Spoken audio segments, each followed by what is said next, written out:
maybe you might. I have those pictures put together. Hey, Justin's going. Just haven't done that. Thank you. Did you see how I got that wall Oh, cleaned yeah, up? big- The wall's big- cleaned up and ready You bet. So for we'll talk. Okay, We'll talk. photos. Okay, all right. They might not stand up to the huge one. You took out my floodplain map. Yeah, I know. But that one was the outdated one anyway. Okay, Yvonne, are you ready? Recording in progress. Okay, it's 6 o'clock, in the city council chambers. We'll go ahead and call the meeting to order. Yvonne, can you call roll? Yes, George. Here. Houston. Present. Flynn. Here. Hodges. Here. Buckles. Present. McElroy. Here. Hebert. Okay, so we've got one, public comment form. Mary Ann, you wanna come on up? Well, I can move the thing. Here, I'm so sorry. I think I talked kind of loud anyway. Oh, that's all right. Yeah. We'll just kind of, that's good. That'll catch you up. Okay. Yes. Okay. Nice cocktail. Okay. Tonight. Tonight I'm here on behalf of Judy Adams at the food bank. She's off on a much deserved vacation, but she wanted to be sure and invite you, mayor, and council members and city staff to the food bank's open house. They told me it's the first one they've had. And so it's going to be from 4 to 7 p.m. at the food bank, which is 120 North Bridge Street, on Saturday, November 1st.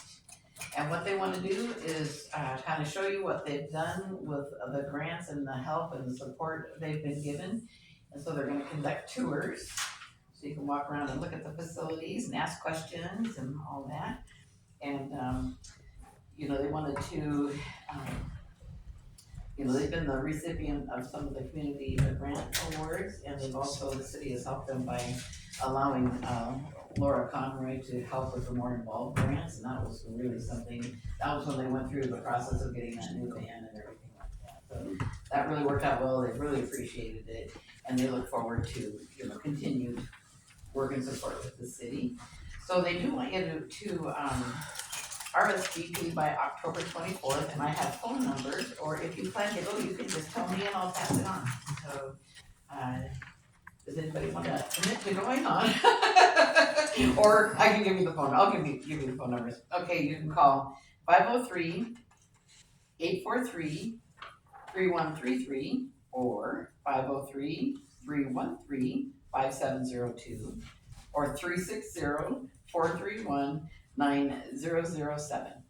And if you want to just let me know tonight, that's fine too. All right, thanks so much. Thank you.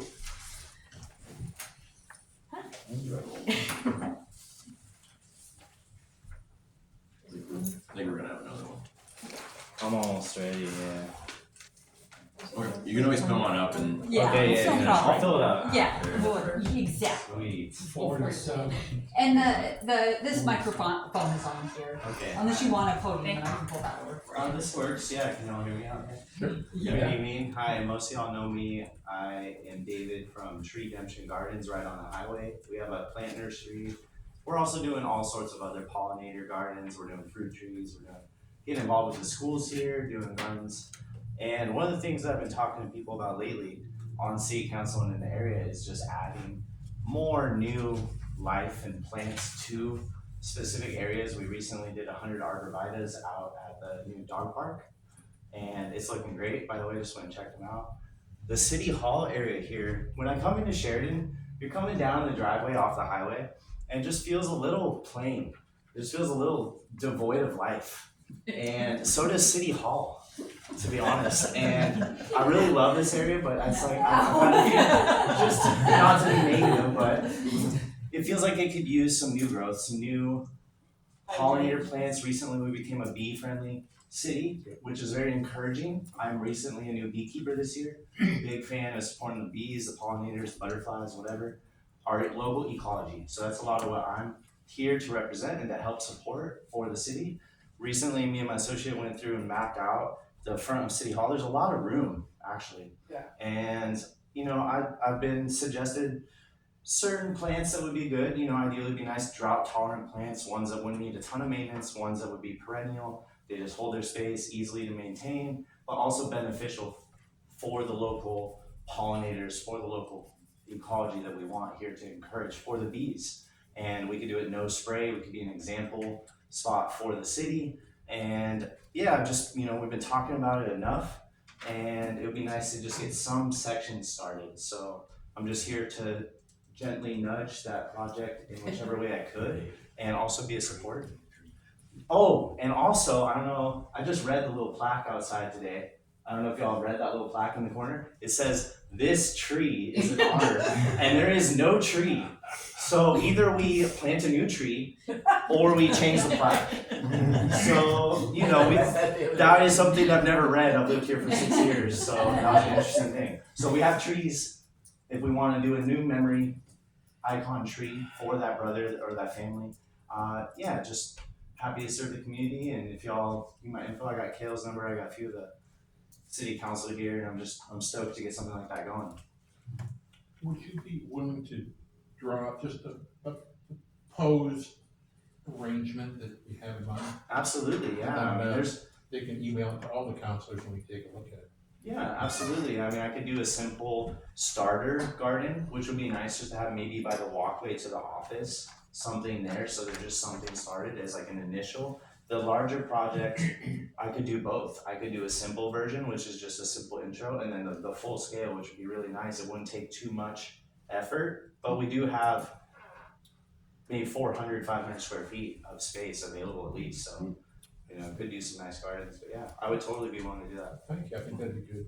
Yeah, totally. Hotwood, salvia, lavender, penniserum, they get really big and they're beautiful and they attract the bees and. Yeah, and it would be nice too if the people that are involved in enriching the city would all have an input of something that they would think would be beneficial. It'd be nice if it was a community vibe and not just us suggesting. It'd be nice if it was a community opinion and everybody could kind of pick their favorite couple, I have the same suggestions, do some echinacea, do some yarrow, do some native plants, that would be really good.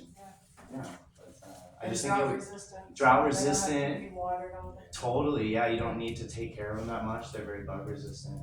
But yeah, that would just be a project that I think would enrich City Hall as being like the center and the foundation of the city. It would also encourage other people to maybe rewild their gardens, their lawns, their space, so.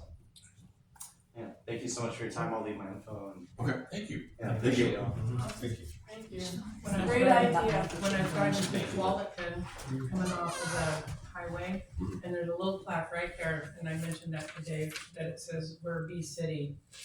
And they just put it in one place, I don't know where it would be, I looked for them all the way through town, but I couldn't find them, but we are a bee city.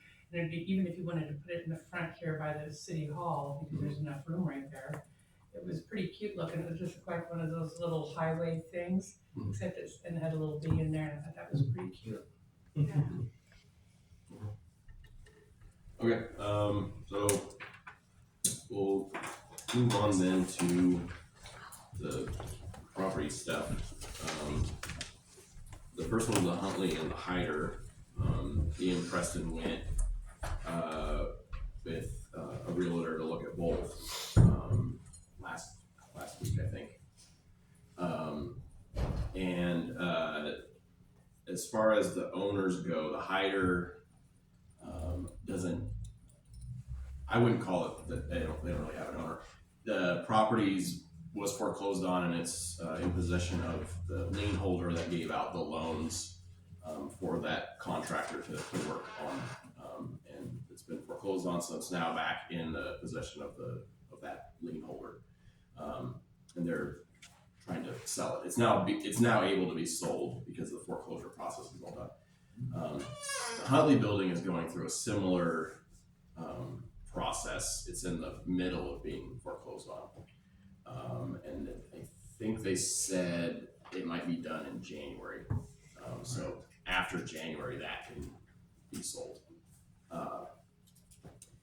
And same thing, it'll go back to the lien holder's possession, the Huntley building. So that's what we found out. It's still, I think the Heider, there's a couple more cracked windows. but it doesn't look like anyone's been in there besides some kids at one point, but I think it's pretty boarded up. We mentioned boarding up the front windows instead of plastic, because that plastic just keeps getting ripped, and it's just gonna keep getting wet in there. And then the Huntley, I don't know, is there anything else about the Huntley? That one seems like it's closer, like if someone were to purchase it, it seems like it's further along. It actually has plumbing in it and new like electrical panels, and it looked like they were about to do HVAC, because there's just tons of HVAC, like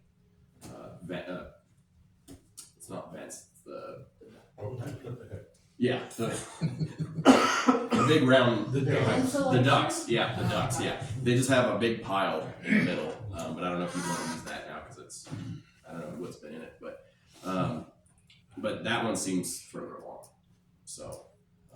So you can tour both buildings, huh? Yeah, and that's the second time I've looked at both, and look pretty much the same.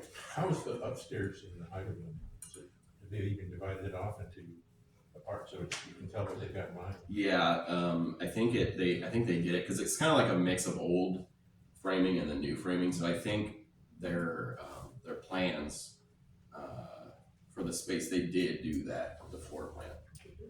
I don't know if somebody new buys it, they may want to change it. I think one of the apartments was like a 3-bedroom. I don't know if you want to have a 3-bedroom up there. I don't know, but It must be small bedrooms too, not that much space. it's pretty big. Lots of space. Okay. Yeah, they could maybe shrink the footprint and make more apartments up there or something, but that's gonna be up to the new owner. But yeah, it's pretty, I think it's pretty spacious up there, but I don't think they should board up the windows so the floor doesn't get wet. But it's kind of already gotten wet, so they might have to replace it anyways. But.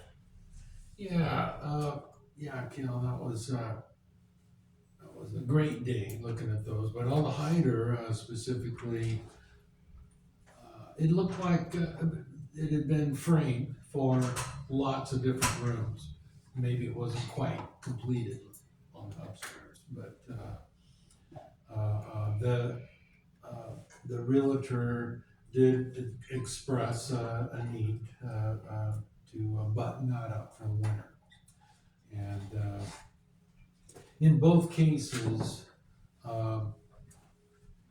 it looked like the same lending group that might come into possession of both. But that both are likely to be offered for sale. The Heider building is for sale right now. It's listed, but it says make an offer.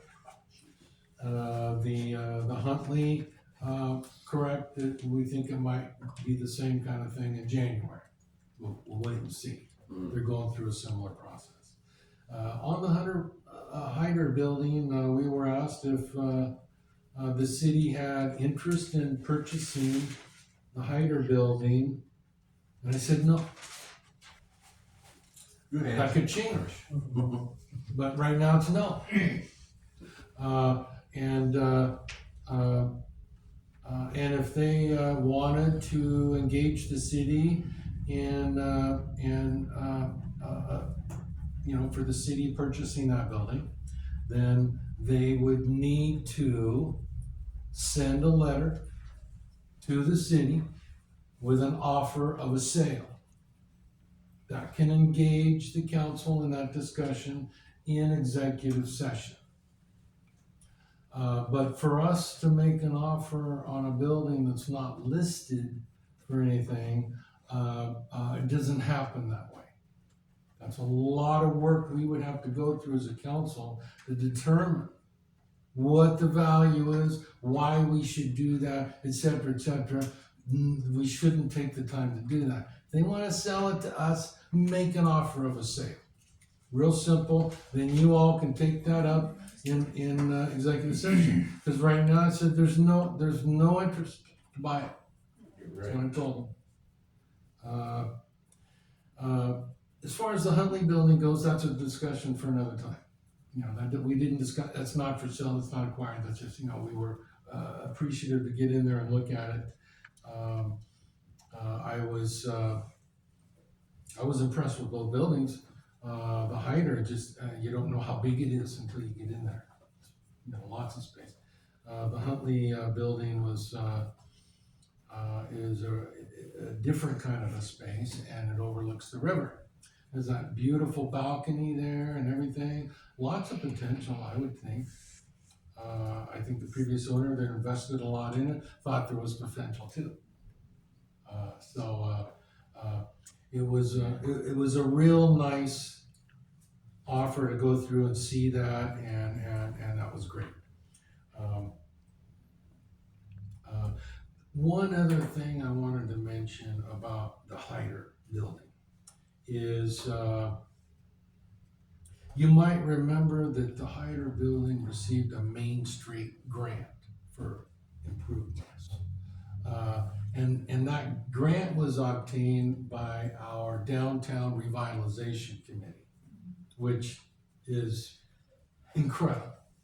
To get a Main Street grant is very prestigious, and they did that. I give that committee a ton of credit just for that. And the fact that it fell through, I think some of it was spent on the grant, the rest of it went back. But the fact that that happened is a real tragedy. And even though I hear that, you know, the city maybe tried to save the grant, it went. It collapsed and they lost it. Jim, you got some history on that? I do. Okay.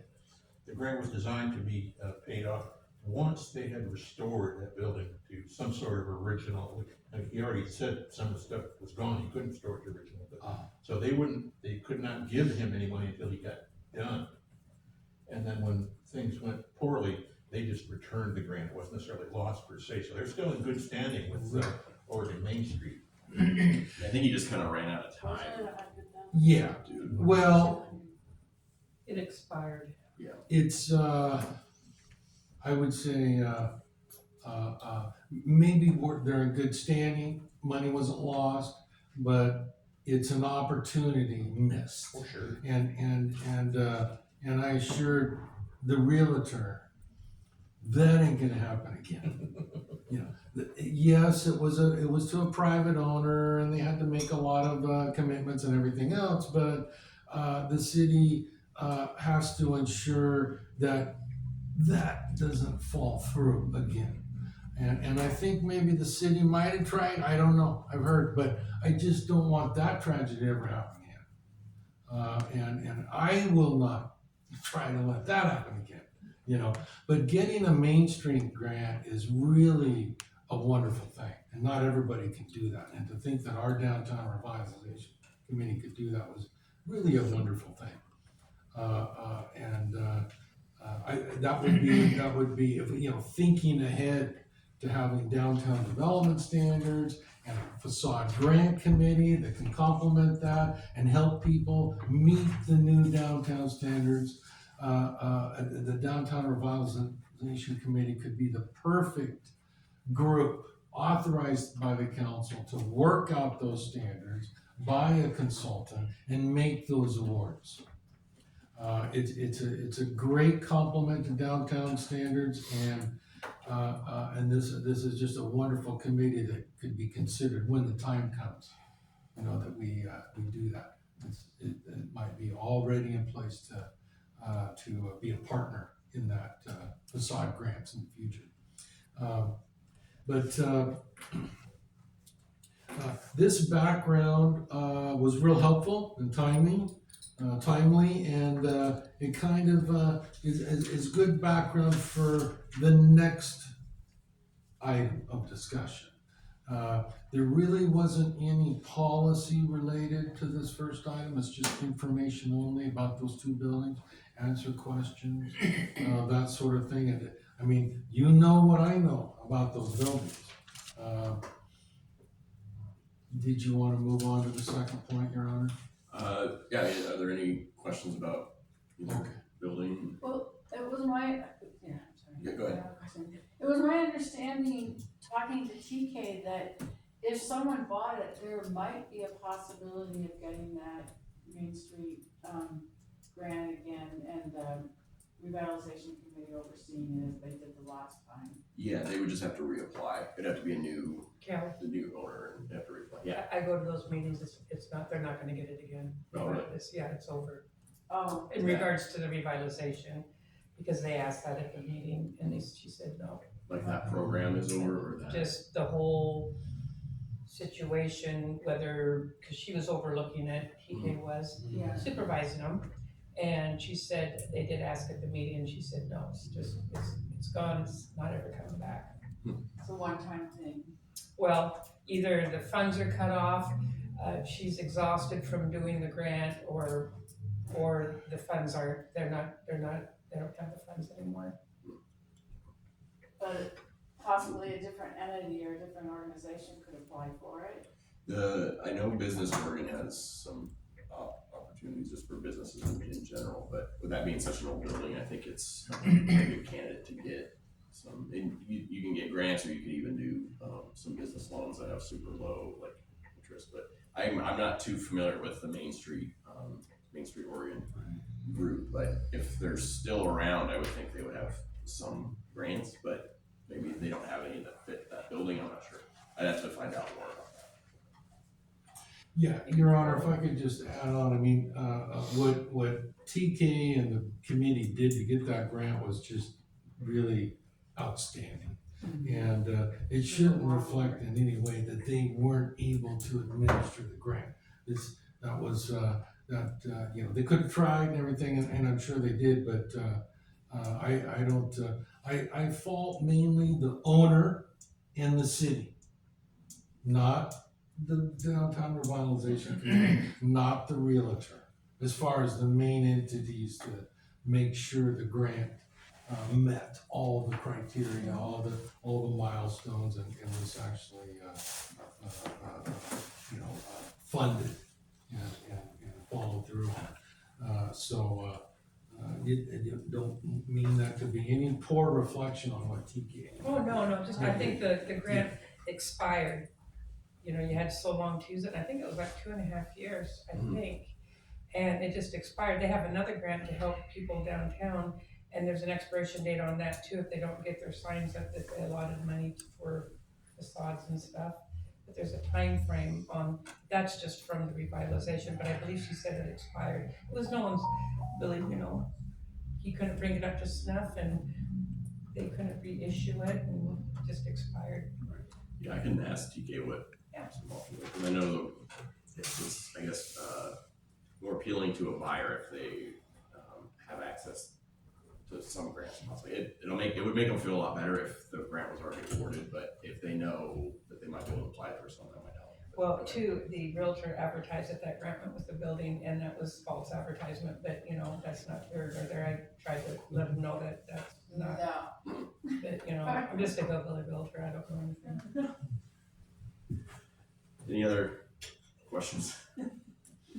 Okay, all right, yeah, we can move on to number 2 then. Preston, with the, I'll let you. Yeah, so dealing with these floodplain impacts downtown. You might recall, we talked about this back, I think it was our July work session, among some other property matters. And so I've got a couple of ideas on how to approach this. These are roads not taken before. To try and do something impossible, you gotta take the paths that nobody's tried. So this is a very practical way to explore that. It's not another angle I'm trying to approach it, that's this one, and that is a test case, a compliance test case. And that's taking a particular property downtown and actually working it through the gauntlet of regulations. What regulations they are depends on the property. depends on the elevation of it, it depends on whether it's on a slab or it's got a crawl space, all these different things taken into account. What's the current use, what's the owner trying to do? So I don't know the best candidate for a test case. But I'd like to continue working in this vein and bring a proposal to the council that offers a test case for a particular property and what it's gonna cost. And this would be something that would be an owner who wants to invest in their property, as well as a city who can help, and let's go through the process and document what we run into. But we're gonna have to be prepared to have engineers and planners and contractors. And attorneys. And attorneys. Yes, all of those things, and kind of lay it out as a test case. You would approve what parcel and how much you're willing to spend. But I'd like to lay that out as a proposal for the council, yes. So what would be the advantage to a business owner? They may not have to pay as much in flood insurance? What would be the hook for them? Not flood insurance, but it's you get the approvals to construct and open the business that you want. That right now you're prevented from doing by any reasonable standard. Oh, so We this got- would be for a construction, after, Um, not something that exists already. Well, could be. It could be for something that exists, or it could be a change in use. I think a change in use proposal really stretches the gauntlet of regulations. And so there's a combination of owner willingness to invest in the property, what it is they're trying to do, and the outcome. Is this gonna be a great outcome? Are we gonna get a new business? Or is it just gonna sit empty? I think those are all things to judge. Well, I have an idea. The vet office and poodle, whatever, the shaggy poodle or whatever the thing next door to it is, Dog you spa. know what I mean, the dog spawn, Country dog spa. those are for sale. Maybe if someone buys it, we approach them before they even start renovating and doing their thing with that in mind, because they're right on the river. Not on the river, but across the street from it. So the two businesses there, you were saying, in Yeah, one the- building, It's, where- is where- it 7-Eleven West Main. Is that what it Yes, is, 7-Eleven West Main? exactly. Yeah. So it was the vet office and then the, I don't know the name of the dog Doggy spot. day spa. Dog, yeah, Country shaggy, dog spa. country dog Country spot. dog spa, that's Yeah. it. Okay. I know, because my dog knows the country dog spa. Okay, okay, but it's for sale, and so if someone buys it, the city can approach them and say, look, we've got a proposal for you, and well, I would say, if you, in your mind, you think this is a potential candidate site, I would talk to the current owner, and I'll find out what their plans are. So why do you wanna sell, what's the problem? I mean, these are just well, questions. Dr. Myers retired from being a vet, Uh-huh. so that's why he's selling. I see. Yeah. Yeah, it's not necessarily a change in use or anything like that, yeah. So I think, it's a good question with the new buyers, who are looking probably not just as a speculative, investment, but to, a business investment, yes. And then the other, I just noticed that the Provoking Hope is gone, and there's a for rent sign, I didn't even know they left town. When did that really? I guess I'm not very observant. Oh my, that's too bad we lost them. Yeah, Was lack of funding. They both, they just pulled them out. Well, they weren't serving much of the community from what I heard.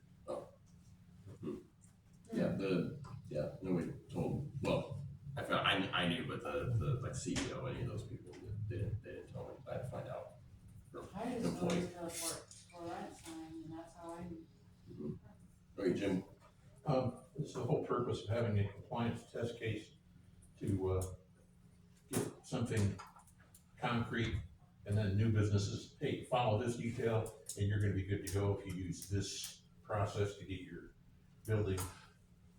You bet, it can be an example that others can follow.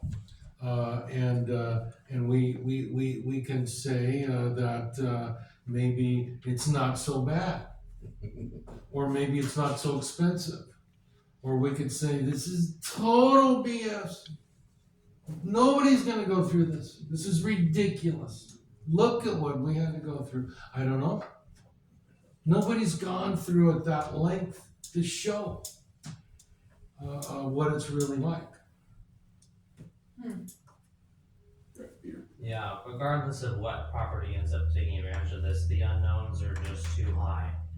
The threshold for investing in any business here is potentially obscene, and so it'd be good to get information. And so I think awesome idea. Hope the planning commission. Well, and if that's the way y'all feel, I mean, I'll proceed. I'll proceed on trying to bring you a proposal to do that. We're talking about a willing owner wanting to invest in their downtown, and the potential for going through the gauntlet. Likely a change in use. And if owners are interested in that, great, contact City Hall. You don't need to wait for me. I'm not gonna go door to door. I'll do my research and maybe initiate things, but I wasn't gonna, put out an ad or something. You all know downtown people and all, Joe, you can get the word out a little bit, people there have been occasionally people that come in and wanna invest in our town. And how many end up leaving screaming instead of making that investment? Leslie, go ahead. Okay, I'm gonna scream right here. So, I was gonna be quiet, but he just keeps saying it over and over again, so. My building over there, just try to pretend I'm not on the council. I was trying to bring a wine tasting and a development in there because it has an industrial use, kind of like the Golden Brew Pub, where they would manufacture a little bit of wine in the back for people to observe, sell products around our area in the lobby, and then have some wine tasting with minimal food because you have to serve food with wine, but it was not going to be a restaurant, and it was not going to be a bar to compete with Benny's or the Green Frog. It was simply a place to come after work. I think they had covered all their bases in regards what percent had to be industrial in order to have it, because it's already an industrial use. The part that had to be X amount of people, I think you can have up to 40 before the rules change. They had everything done and they were all ready to go. They came over to get a permit for a dishwasher and a sink, and they were stopped by FEMA right there. I'm still not really sure because Was it a drain? No, it had to do with, as soon as they heard this partial, fits all your criteria, change of use, and I'm a willing owner. The only reason I haven't gone through it is because I don't understand, my son-in-law is not a businessman, he's a winemaker. So if you talk about wine, he can just really answer all your questions. My daughter's a chef, so she can, when it comes to building structures, I didn't get it. I did come over, I talked to Preston, I attempted to have a meeting with Liam, and I could not understand what he was saying. And then Liam's just said, I'm $180 an hour after the first hour. That's why my son-in-law left. That and just being told amounts of money that scared him, and he's not a businessman. I'm a fact finder and I do discovery, so I don't take it like that, but I just really haven't had the time to venture into that subject, but I haven't rented the building on purpose because I do have other mechanics that want to rent that building, but I would rather see something for the downtown for Sheridan that would bring people off the highway. Hopefully other buildings could get it together, or we could get the Heider building functioning, but you're gonna have to have something that, and it's takes 2 minutes to come off the highway to come to downtown Sheridan, which kind of hurts because it's real easy to get on and off the highway. And there's a lot of people that just really come after me to do it, but it's a tough thing to do by yourself because FEMA's a big company. And, I just can't take time off to devote all of that time to it. So if they wanted to collaborate, I would be willing to. He has everything, he has like 85%. The only part he doesn't have is this FEMA thing when he came to get his, and they say, well, you can't do a percentage of the building. So like that, sure, So let's pretend that's a $200,000 building, let's say more like 44,000, but 400,000, but even if it was 2, there's not even, he spent $2,500 for 2 pieces of equipment. So you can't blame it on that either. And I just haven't been able to beat the bugs down to find out where my conflict is coming in, where they're fighting me at. Preston, with a test case, would it look at a change of use as well as improvements to the building? Because I know in Lucy's situation, she's changing the use, but some people might have to do something like they started on the Heider, where you're rerunning everything, and I know there's a certain threshold for improvements to where it also triggers the floodplain issues. Would it look at both, or are you just thinking of just looking at change of use right now? I would say less on the improvements, because those are more known and standard things in the normal world cities operate in. You come in, you get a building permit, your contractor's qualified, they get the building permit, and you get her done. It's not the way it works here. So I would say we're trying to navigate the regulations that are beyond the norm. So if somebody needs to do electrical upgrades for the building, that to me that has nothing to do with the floodplain stuff. That's more a particular use. It's more of a contractor use that you're going to see anywhere. But other things like raising the elevation or this or that, seismic or other shoring up, that's particular to meeting the FEMA regs. So that becomes the additional. Trying to separate those two. Normal contractor type building responsibilities that you would see every day versus the only things you're going to see in Sheridan. And just to fill in, and that building of mine used to be a creamery, so it already has a troughs, and it already has everything that's set up for, and in the back it could be a winery because of the industrial use. But only a percentage, they did everything to stay away from anything that would be throw feathers in the air, whatever you want to call it. And I did call Michael Cover, the Heider owner at the time.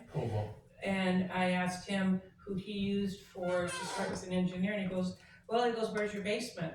And I said, I don't have a basement, I'm on a slab, because he has like a 3-foot basement under the Heider building. And so does Benny Huey's, by the way. I don't know about every building, but I know those 2 have it. And he goes, well, where's your 2nd floor? And I said, I don't have one. He goes, why are they even bothering you? I said, I don't know why they're doing it. That was a good question, but he goes, I don't even know why they're bothering you. He has a basement and he has a 2nd floor. If you used me for a demo, because they did sell the US Bank, the US Bank would be the next one, and I know the US Bank inside out because I've been there since I was 3 years old, till they shut it down. And there's an upstairs in there too, but they're also on a cement slab. So it would be a real good profile for that next building, whoever comes in to purchase it, and evidently I believe someone has, but they're working with an investor. But that building is also very replica to mine because it's on a slab. I also don't have wooden beams like the Heider building. I have cement walls, or cinder block walls.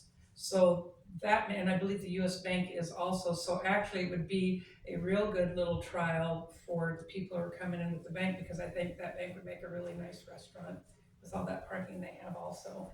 but they're gonna run into the same problems. Yeah, especially if they're not wanting to put a bank in, if they're wanting to change it and do a I've already restaurant. got it figured out as a restaurant, call it the vault and then keep that vault room in there for a little cocktail lounge. I mean, I've already got it, you know, as soon as I grab some, cause you know, I mean, it would make a great restaurant with the parking downtown. And then we start bringing people up off the highway. And of course, then we have hopefully our pavilion in sight with all that downtown parking. And it's, you know, like the Field of Dreams, if you build it, they will come. Okay, Liz, go ahead. I have a question.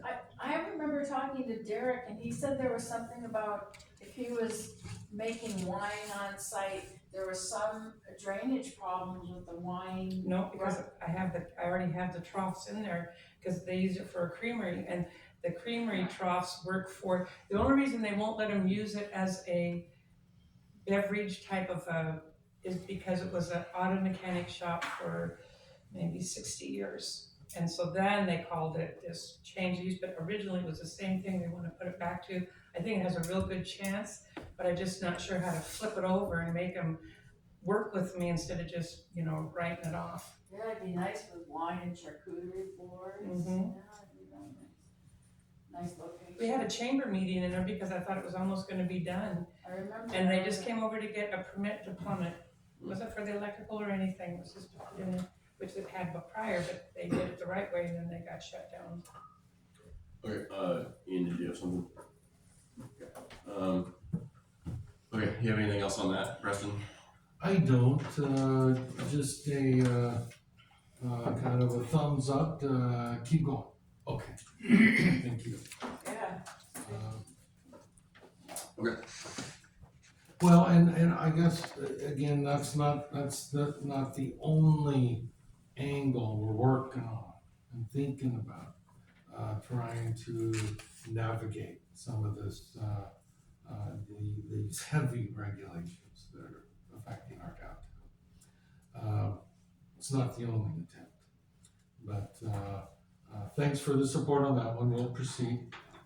This next item, Your Honor, was mentioned, I think Denny, you mentioned it at the last council meeting, the Mill Street property across the street. And what I did was attach for your information, the resolution from 2023, which declared that parcel surplus. Okay. So what I'm asking council here is really, do you want to proceed with the whole surplus and idea, or what I would really like you to consider is holding on to that property for a while and not doing anything at the moment. But even if you really wanted to, you know, go through the whole discussion again about whether it's surplus or not, be happy to do that. But I think there's some great uses for that property that we don't want to just try and sell right away. So we can talk about that tonight and all, but I was hoping at the end of the conversation, we just decide not to do anything with it and just for a while. Maybe 6 months, maybe longer, because it just seems too precious to get rid of. In your resolution, you went through all the steps to declare it surplus, and it mentions that you would dedicate the proceeds for park development, which is a nice thing. We don't have any urgencies in park development that this money has to go through right away. And so I just feel that maybe when you did this, there might have been an urgency in need to do park improvements. You also had 3 structures on there that looked bad. The conditions are different now. It's a flat piece. I think it's easier to visualize the benefit that this could be as a public space. And there's new people here, new people on council, and you have also a new city manager to talk with about this. So that's what I was hoping would come out of the conversation. All right, Lizzie. So three things I think. One, if you ever wanted to enlarge City Hall, instead of going out and buying a piece of property and spending millions of dollars on it, you could easily add on to the back of this building, to the back of the parking lot. You could even raise the roof of the building and bring it back and enlarge this City Hall and use that for city parking. Then also, if you go to the Parks and Recreation District meetings, which I do, they're also talking about, and I go rafting and mopping, and even though there's no motorized boats going to be on the riverfront when they get this finished, which they're working on, people do it, and they do it quite often. They stack up rafts 2 or 3, 4 high, and they got a little trailer, and then they go park that. One person drives them to the site, then comes back, parks that vehicle with their truck and the trailer, and it would make great, what's that word I'm looking for? Trailer? Designated parking, overflow parking. For in the summertime, when people are gonna use that for recreation areas and keep the nice parking lot because actually some of the businesses own a few spots back there, so that it's not all the cities. But you could use that parking for the grandmas and grandpas and the families with their children, and the oversight parking could be used down here. And I also had talked to somebody just last week, and Willamina has one of their dumpy little, it's a log truck gas station that they converted into a commercial building, but they sold that building and they're flattening it and they're putting in food carts. And I've seen them in McMinnville and I've seen them in Salem, and they're actually doing it in Willamina, and I think that would be a great place to have maybe 3 or 4 food carts in the front along the sidewalk. You could use those to bring people in, and when you pave it, if you pave it, you could put an electrical unit so that people could hook up. Yes, that'd be a rough form of the city being a landlord, but not really, because they have to pay for the plug-in in the parking spot. And then you could do it on a month to month, so if something was happening, but it would be a great resource until once again, we get that Heider building, we get that Huntley building refurbished, or the bank gets renovated, or even hopefully my building, to bring people in at least, because it's very easy to see it from that parking. It's very easy to see from the street, the parking lot. And I think it would be a great option to keep open versus selling it, especially at this time of year. You're not gonna get anything for it anyway. And it just has too much multi-purpose use for it right now, I believe. Jim? I don't disagree with you, okay? However, as we were discussing all this a while back, we had a company visit us via Zoom. They said they're interested in putting in a building with business on the bottom and apartments on the top. That was their interest. Now, we never heard from them since, but this property's been sitting there looking like a crime scene with that yellow tape around it forever, ever since we got rid of the buildings. So we need to do something with it. If you nothing else, put a nice little fence all the way around, because that crime scene look just sucks. Peter? Agreeing equally with both Jim and Lucy. I'd like to add that selling it and getting cash, no matter how much cash the city takes in, it's always going to find a way to spend it. And then even if it's going to good things, it's sort of just gone. In my mind, the only things that really endure are infrastructure and projects and property. And the city owning property, at a minimum, ignoring all the nice things we can do with it, at least its parking value is something that's beating inflation. I like that on its own.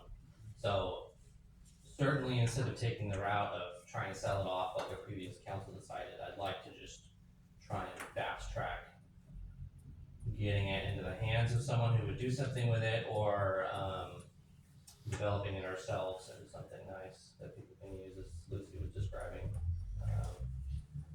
Somebody, I think there's a lot of different ideas that can be done. But I know somebody recommended a park. I don't know if that street's too busy to have a park or not, but that's an idea that I don't know if we've talked about yet or not. But, I also wanted to tack on.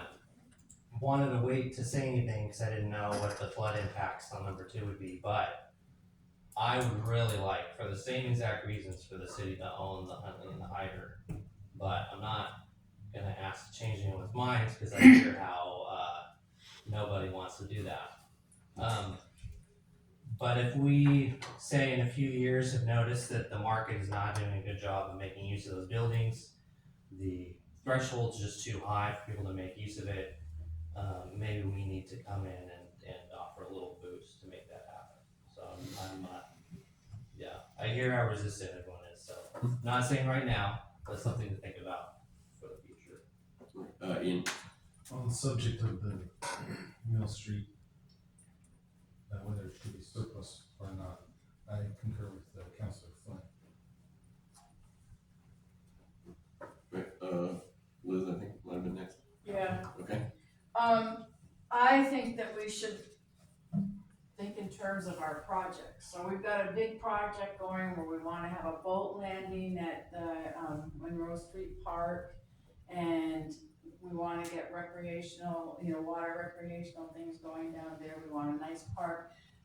Reserving that for either a food court, which is a great idea, Lucy, or even overflow parking is a very wise thing to do, because we've already got a project in the works. Why don't we kind of incorporate that piece of property into that project idea? Because if you drive down there, there's not a whole lot of parking. Well, there is behind the businesses, but that's their space for parking or for deliveries.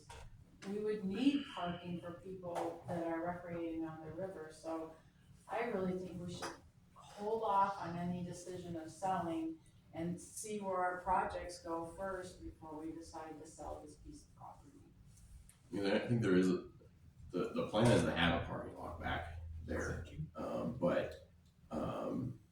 And like Lucy mentioned, some of those spaces might be reserved for businesses, yeah. whatever. Parking lot. Yeah, they have it, it's The circular Morgan for Street deliveries, parking lot, they have right, deliveries right. back there. So the buildings are very little, as you see, the property line goes right up against the buildings. Jim, you're That's not still a lot we're talking about, right? No, this is the lot we're talking about. Oh, there it is there. Yeah, this is where. Yeah, that's what the gap is for. That's what it is for. I don't like using it. Oh, yeah. He's just there's like- a Get rid of that when I do it. Here's That's the lot we're I talking know, about. That's but productive. There. Yeah, This a lot's lot. bigger than I that think, lot. yeah, they're saying the Morgan Street lot. Okay, gotcha. Yeah, right. Yeah, I thought they were actually closer, but yeah, almost a block. Okay, Go ahead, Jim. Okay, this city doesn't have a lot of money. And what are the people in the city talking about? Our roads, we got a $19 million plus project for Sheridan Road that everybody would love. Oh, we got a picture in the lobby out there, shows what we designed, this is what we're going for. And I wouldn't mind owning the Heider building and the Huntley building, but they could give it to us and we couldn't afford to take care of it. I don't understand. I mean, I'm all for getting stuff and getting the city all good to go, but where's the money coming from? I can't, I don't have enough to donate to help out, I'm sorry. So I'm just lost here, I really am. On what to do with. What to do with anything, I mean, we surplus this back in 2023 saying, yep, let's sell that baby. And it's been sitting there since 2023 with no action taken whatsoever, Well, except for We parking. did burn it in the meantime. Oh, yeah, we burned the buildings down, but then, we put the little yellow thing around, it's, like I say, it's like a crime scene, and I'm guessing that was a no parking in. Yeah, for the pancake, feed for the fire department, there was people parked in there, which I don't know if it was authorized or not. You bet. We allowed them Sure. For Okay, whatever so they need. it was, but, things seem to be upside down, if we wanna use that as a parking lot, I say, great. Pave it, put the lines on it, let people park there, bring in food carts, I think that's a great idea too. But, we start talking about Heider and Huntley building, and, boy, those would be nice to have, sure they would. All we need is a rich benefactor to come in and give us a bunch of money. Jeff Bezos. Or, Peter. I just wanted to say it's not, just happy thinking on my part. I'm thinking that, the situation you're describing where we're struggling to afford our projects is pretty much a permanent fixture unless we do something to counteract that. And I think getting income from property is the way to solve that problem in the very long term. And so, in my mind, while interest rates are low, there's very little downside besides time and tedium and decision making to trying to our best to purchase a property like that. And so, if it were just my decision, I would be scrounging up every possible avenue to acquire those buildings, because I see those as the way out of our situation rather than exacerbating. Okay, I understand the concept. Okay, I don't know if it's here. I don't know, Danny, go if you want Okay, to. go ahead, Danny. Just don't forget me. The situation I think we're in is, 3 years ago, this roof was in bad shape in this building. And it got cleaned and there was some small repairs done, but it was noted that we need a new roof here. We want a new public works building. So I think before we go buying other stuff, I think we need to look at what our needs are that we've been looking for, trying to get done. Like I say, a roof's a serious thing. It's a great shake roof, so you get a lot of mileage out of it even when they're rotten. That's an issue. Upkeep, we finally got the library fixed up, and that was a lack of upkeep. Just keep letting it go, letting it go, letting it go until you can't let it go anymore. I don't want to get in that situation with a huge building across the street that we don't know what to do. And again, if you could even come close to finishing that for $1 million, I'd be shocked. Because there's no infrastructure there. There's no sewer, water, heat, air conditioning, HVAC, whatever. So I don't think there's a viable thing for the city of Sheridan to get into, in my opinion. You're talking about, over there or across on Mill? Both. Oh, both, okay, gotcha, okay. Okay. Lucy? So, Peter, first of all, I don't have a problem with that either, but because the Heider building had wood infrastructure and it had a basement, but let's say they were to get something resolved with a cement slab, because what you gotta do is penetrate FEMA, get in there. Once you get inside of there, feel around what you got, what you can move. Once you get them to realize this town is nobody to be afraid of. It's not New Orleans. We don't have a dike that's gonna break. It happens once, get over yourself. But they're just into the money and they don't care. So once we get in there and we make them care because we're gonna grab something that hits the nerve, or maybe because FEMA now is thinking about cutting FEMA, and every state can do their own thing. And that could leave a window of opportunity to go in and get things fixed in Sheridan, set a precedence, because I'll tell you what, they don't do that to houses in town, they do it to the commercial properties. If were built prior to 1964 when the flood was, those houses can still be lived in. They don't tell them, hey, you can't occupy that, you can't live there. Everybody's allowed, but when it comes to commercial, they decide to throw a connection fit. In a little town, they have nothing, they're not even aware of what it's doing to us. I think if we could establish a base, then you might be able to, because the first thing I think of is, well, take some pea gravel and fill in the basement. Now you don't have a basement, just like I don't. I mean, if you gotta play the game a little bit, you're gonna do it, but I wouldn't put cement in there because there might have been something vital in it. I think it was basically used for storage, for people to put their, Ben & Huey's, it used to be a grocery store, they put their inventory down there, because my brother used to work down in there. But there's ways that you can do some things without doing astronomicals, but that's obviously a project like this. So work on something that you think you might be able to get to pass now. And if nothing else, we can share that information with the people who are coming in and say, hey, look, this is what we did, this works, we'll help you. Or like the US Bank, and it's on a slab too with cinder block, it would definitely maybe expedite their business opening up inside of that building. And just for whatever it's worth, I'm gonna throw it out here to spank a couple people, but across the street, I did have a little house sold for $70,000 on a little 3,000 square foot lot, and it was cash, and the city wouldn't take it. So that's something I don't have a whole lot of. I did obviously not vote for that. I wrote the offer for the lady, but they were taking all the responsibility, and you could have still had a parking lot. So who can understand rational thinking sometimes? She wanted to do a drive-through coffee thing. You could have done it. Yeah, okay, so, Preston, one suggestion might be, just to think about, if that was, okay, if you're suggesting, we sit on it, then, we can think about that, but my initial thought was like, okay, well, how much is it gonna be to pave it? So that might be something we might wanna look at, but I don't know that we've really come to a decision or consensus on where to go next. It sounds like, I don't think we have any problem just, keeping its surplus designation. I don't know if anyone wants it to be revised. I don't know, Tyler, does it need to be revised? Or is it fine like it is? We just let it ride. Okay, so, we can at least not change the designation for now. Right. But, that would be my first thought is, if some people kind of like the idea of just paving it, okay, how much would that be? But, Ian, go ahead. I would like to visit the idea of us owning that property long term. I think Councilor Heider has a good idea about the food trucks, it's what's happening right now. Yeah. We have an empty lot. Okay. But, as far as that point goes, maybe we should consider it. Liz, go ahead. So Preston, when you look into the cost of paving it, look into the electricity, whatever those posts are called, those electrical posts, and EV electrical outlets. Cause that's kind of the future too. Couple of those, we don't have any in town, so that would be cool to have one place where people could plug in their electric car.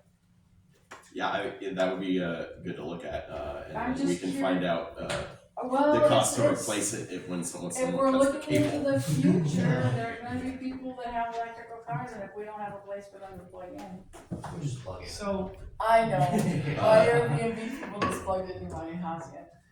Okay, Lucy, go ahead. So first of all, I had a guy that does those electrical whatnots for cars, and he left his brochures at my office, and they install everything for you. So first of all, and that to me sounded like no cost. And my second question is, not that I have anything against it, because I don't, and I know that in Sheridan they used to have gravel parking lots. In fact, I heard they changed it after they got Southside done, then that administration came in and then kind of cut off the gravel. But I'm not complaining here, but down at the Veterans, they've got a gravel parking lot and they use it. Where at? It's right where the Marie's Cafe used to be, but I don't know if I'm talking about. There's a partial gravel area, it's Oh, probably, American Legion? Or? no, on West Main Street. Oh, that, okay, yeah. But I'm not knocking that, but I'm just saying, to have, why don't we have, and if they made an ordinance to change it, why don't we just change it back until a future time when it could be, you could still have a nice, I've seen really nice gravel parking lot. And it's the city's parking lot, so, you can delegate, what you wanted in there and just maybe postpone the asphalting till you get it all figured out, because it would save money. Yeah, I think that's the thing, is in our code, it wants parking lots to be paved, but It we'll used see to what be. Preston. Yeah, so, Your Honor, I've got 5, if we keep this lot, there's 5 possibilities and justifications why you'd wanna keep it, in my mind, and I've heard some of those mentioned. But the context of it all is, the second phase of the downtown park river improvements is the Morgan Street parking lot, which is less than a block away, which will be fully developed, and with restrooms. That's the second phase. If all goes well, those will be in by the end of next winter. So we're gonna be investing a lot of money in those parking facilities. Another reason why I don't wanna look and see what that cost is to do. It's just, we got others in the pipeline. There's, we're not that much hurry to make that a parking lot. So I got 5 ideas on how that can be used for the future of the city. Some of them been mentioned. Number one, City Hall. You know, you expand this building, you've got your parking there across the street. Second thing is, maybe City Hall moves downtown, maybe moves somewhere else. You got a private business in here. Could be a restaurant, could be anything. They wanna expand or have a different kind of a use that requires more parking, there it is. And it supports this site, whether it's public or private. Then you've got, the needs for a parking lot just to serve the downtown, in addition to the Morgan Street. You know what, that place was, filled for the hometown days.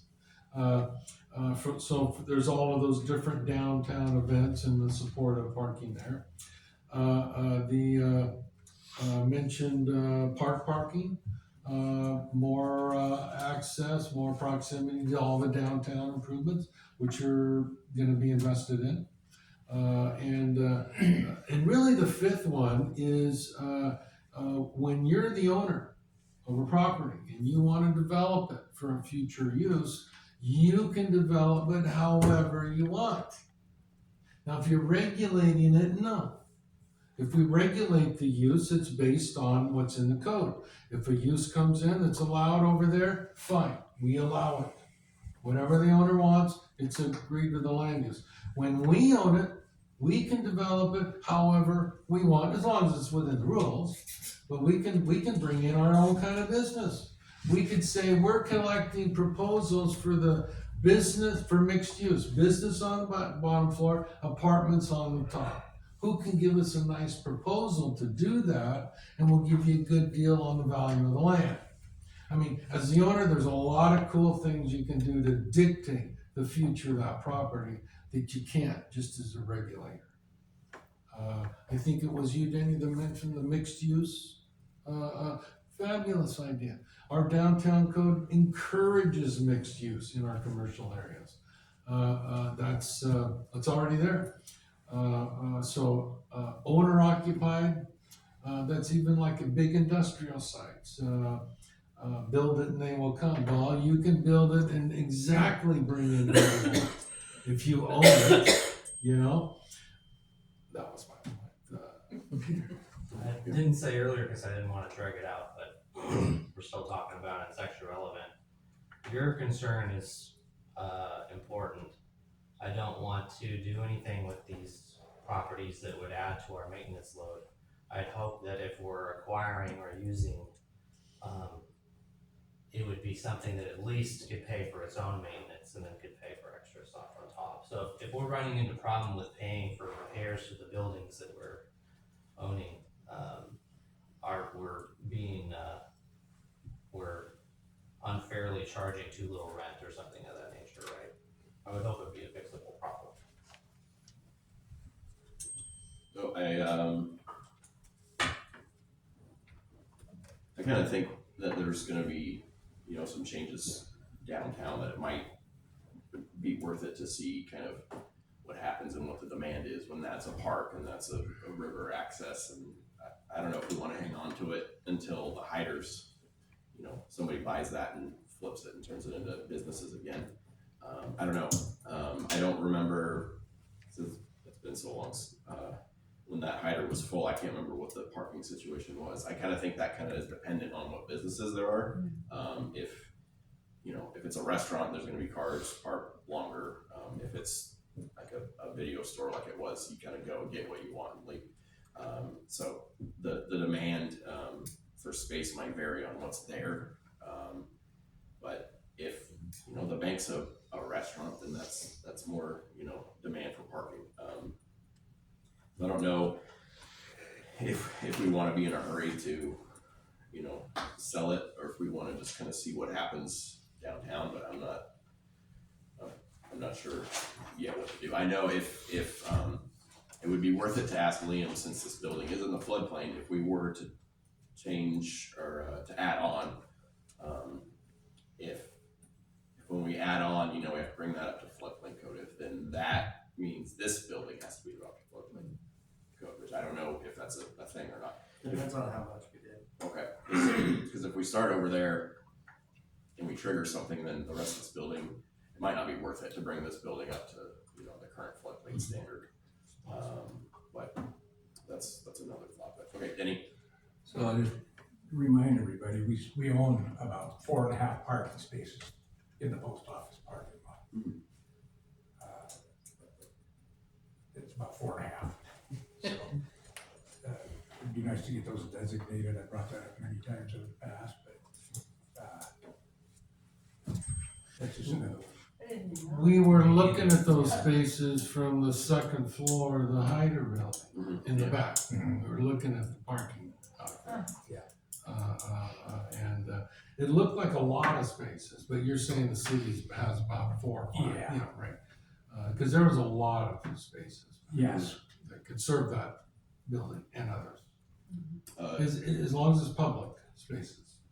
Yvonne? Well, and we had the spaces on Sampson. And for a long time, we actually had little parking hangers for people's review mirror that were all numbered that like business owners, if they didn't want to park out on the main drag and make sure people have a place to park in front of their business, they could have one of those tags and it showed that they could park there for the business day, so the customers have parking out front. But those we had a lot of them, and that was years ago. That was the early 2000s. We had that program. So there's still some spots that are, I would imagine so. Ours, That's that whole area. That was where the phone company was, Mhm. and I don't think anything really parks there anymore. Pretty big. Yeah, it's pretty big. okay. Okay, Preston, did you have something? Just to summarize, basically, everybody's okay with hanging on to it, not changing the resolution or anything at this time, but just proceeding with all the downtown investments and seeing what's kind of going on, and even if I don't like the crime scene look either, Jim and everybody, and it's a shame that we had to do that because we did that to keep squatters out from living on that space. Really? Yes. I mean, did someone actually try to live there? Yes. Well, it was RV. Yeah. Yes. Oh my, I didn't know that. No, it's not a good look. I don't like it either. But I don't want to paint. I have to prove it right now. We're going to put that emphasis on the Morgan Street lot. Finish that next year. That's what. Can you put no parking after 5 o'clock? Or 6 o'clock at night? Because you got the police right there, they've got nothing better to do when they're strolling. I think Got nothing better. I mean, they could just park in there, instead of parking over here, they could just park over there and say, I know what time it is. I guess it would depend on how we would enforce it. If someone is there. Well, the police officers come through here every night, right? Yeah, but there's some rules about how they remove people who have overstayed that parking guideline. I don't think they can just have them removed. Well, okay. I can look into that. We can say you can't use that as a totally- parking lot if it's just gravel. Oh, well, okay. Why not? Even if it was Our paved, code does not allow. even if it was paved though, if we had no parking after 5 or something, I think we would still have to, there would still be a threshold of time that had to pass before they could actually be removed from the spot. It couldn't be, okay, it's 5:01, you have to leave. It might be like a day or two. Like they might have to get cited and the whole thing. Yeah. Kind of similar to when they're out on the street. Liz? That's what I was thinking. If we had no parking after 5, you'll tow it at your expense, people would have a bunch of derelict RVs in there. Oh good, we have a place to get it towed out of. I mean, seriously, they're all over the place right now. Alright, Lucy. And why couldn't you change the code back like it used to be then, Tyler? Well, we'd have Because to, then we would have to allow anybody in the city to have unimproved parking, so they could park in mud. And since at least 2011, that has been the development standard in the city, What is that development standard again? that parking spaces have to be paved or concrete. So there's a bunch of violations on Hill Street. Well, they're not, because we can't go through and make every everybody update their property just because we changed the No, code. they're just doing it, it's modern, it's about a year old. But I'm just saying, if we had it before, and you're already, the city's allowing it to already happen, The city's I mean, I not can come allowing in- it to happen. I think it's for new, development, when you go through your plan process and all that. If somebody's just parking on a piece of gravel, then I guess that's, different than building a new structure and, not having an improved. wouldn't you have it as a temporary commercial use? Yeah, I mean, there's, Then I you're, think then you're the, staying away from residential. the cleanest way, I guess, would be to change the code, but I don't know if that's what we're interested in at this time. I guess that's what we would want. Well, I know we made ordinances for people, so I'm wondering what it would be just to extract one, To just change to lower it down. At least on a commercial section, I don't know. Just, Commercial I'm putting zone. it out there, this is a work session, that's what we're supposed to be doing, we're supposed to be thinking, twirling the minds, start thinking. Wait, I'm supposed to be thinking. Yes, you are, Jim. Oh, darn. Okay, anything else was, on, We're watching your favorite TV show on the computer. Yeah, you wish. The city shared. okay, anything else on, number 3? Before we move on, Preston, do you need anything? Okay. Okay, number 4, Tyler, I think you have a folder, do you wanna talk about this? Okay, no, you don't. Okay, Preston, do you wanna talk about this? Yeah, Tyler's got the folder.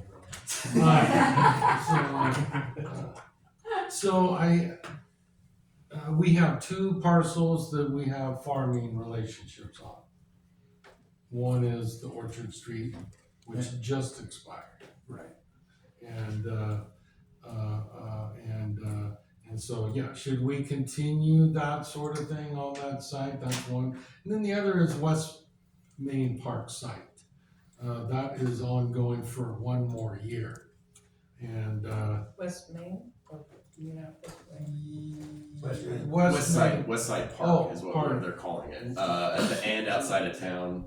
West Side Main Park. Okay, West Side Okay, Main Park. okay. West It's Side just outside of city limits toward Lowell. Main Park, yes, that's how it's referred to in the draft. Okay. Park and Rec's master plan. And we spent a lot of time talking about the West Side Main Park.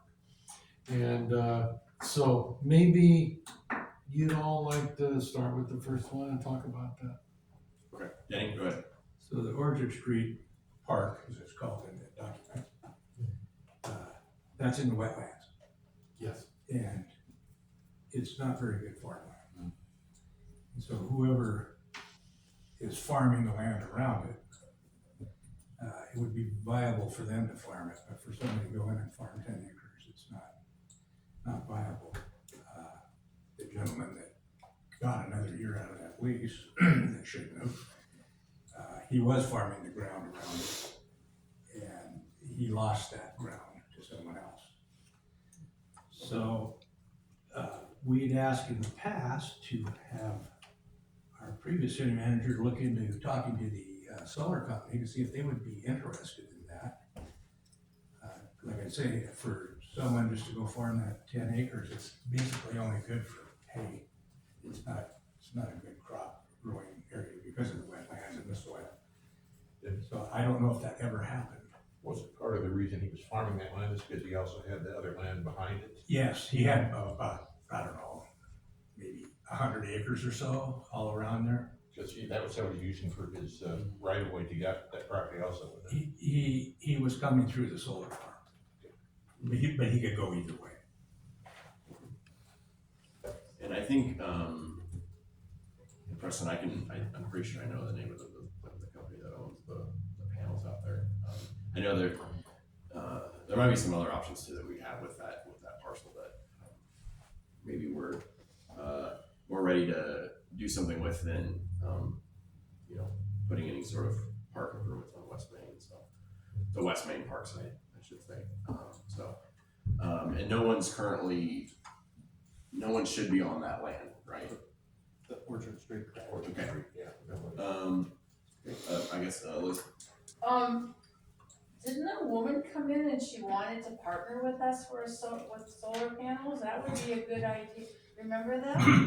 that was, No, she wanted to put them on her property. Oh, And not on have- ours. Yeah, and have us be some sort of benefit or, yeah, it was like we would partner with her for the grant application or to get it started, but it was all on her. Okay, So, alright, but that's a good idea, solar panels on that piece of property.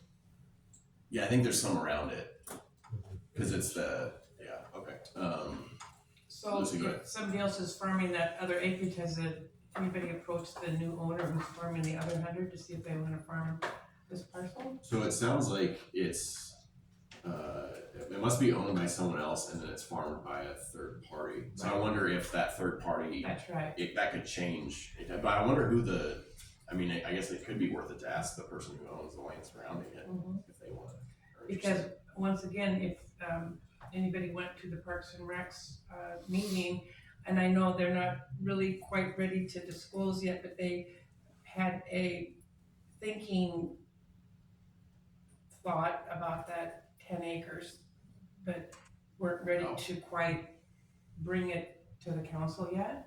Mhm. I'm not trying to impose on anybody's thoughts. Well, that's Looking at okay. you desperately there, Preston. Yeah, well, I But you know, think. you can't really disclose, but that was a pretty good, it was a thought, but I was thinking if we could farm it with this new third party, if they would do it, I mean, something's better than nothing, right? And they're just whooshed right through it while they're doing the rest of it.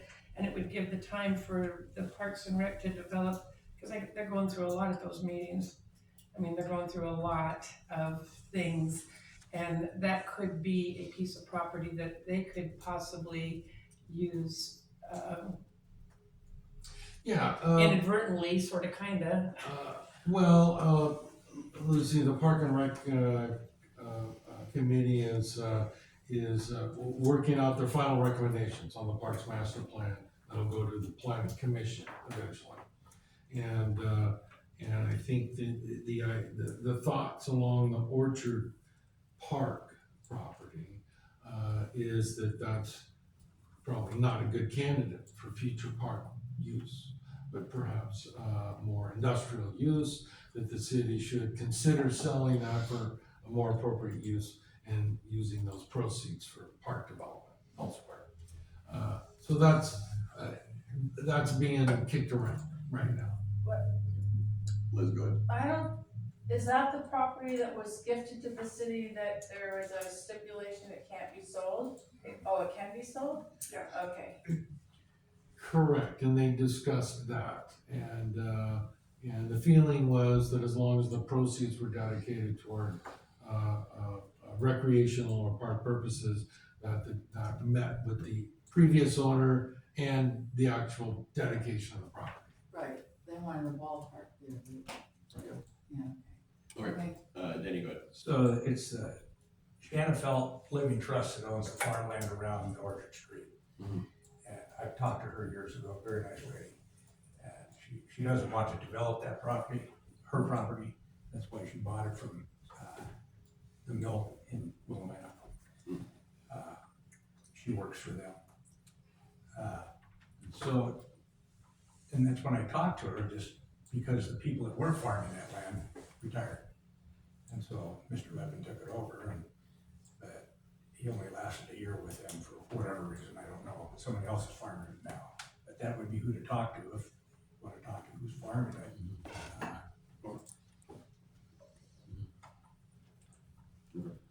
So what I'm hearing from the council is, maybe farming on that parcel could continue if it's, one of those adjacent farmers that's already doing 100 acres or something. It's more of a tag on. Danny, go ahead. Only if there's a written contract. Thank you. No verbal contract. And sign. The council had that And put in place a long time ago, and somehow it got renegotiated by a verbal, and council wasn't included in it. Sorry about And your that. fault. That should be understood that it's, you don't do anything unless you get it in writing. No, that's not being unfriendly, that's just good business practice. So a farming, short-term farming relationship could be just fine, is what you're saying. as far as the council to, consider So, that. for example, Minimum of 3 years. Minimum 3 years on a continued farming type of thing. Well, yeah, we did, or, cause I think before we did a year to year on that, didn't we, or do we? Before there was nothing on that, Yeah, okay. no, I thought it was year to year. Just a year to Wasn't year. it? Was it? It was year to year. That one, when we put it out for lease, was year to year. Once, yes. Yeah. The 18 acres was a 3-year. Yeah, that one, Okay. yeah, the West Main Park site Yes. was 3, yeah, okay. I meant that for sure. Okay, gotcha, okay.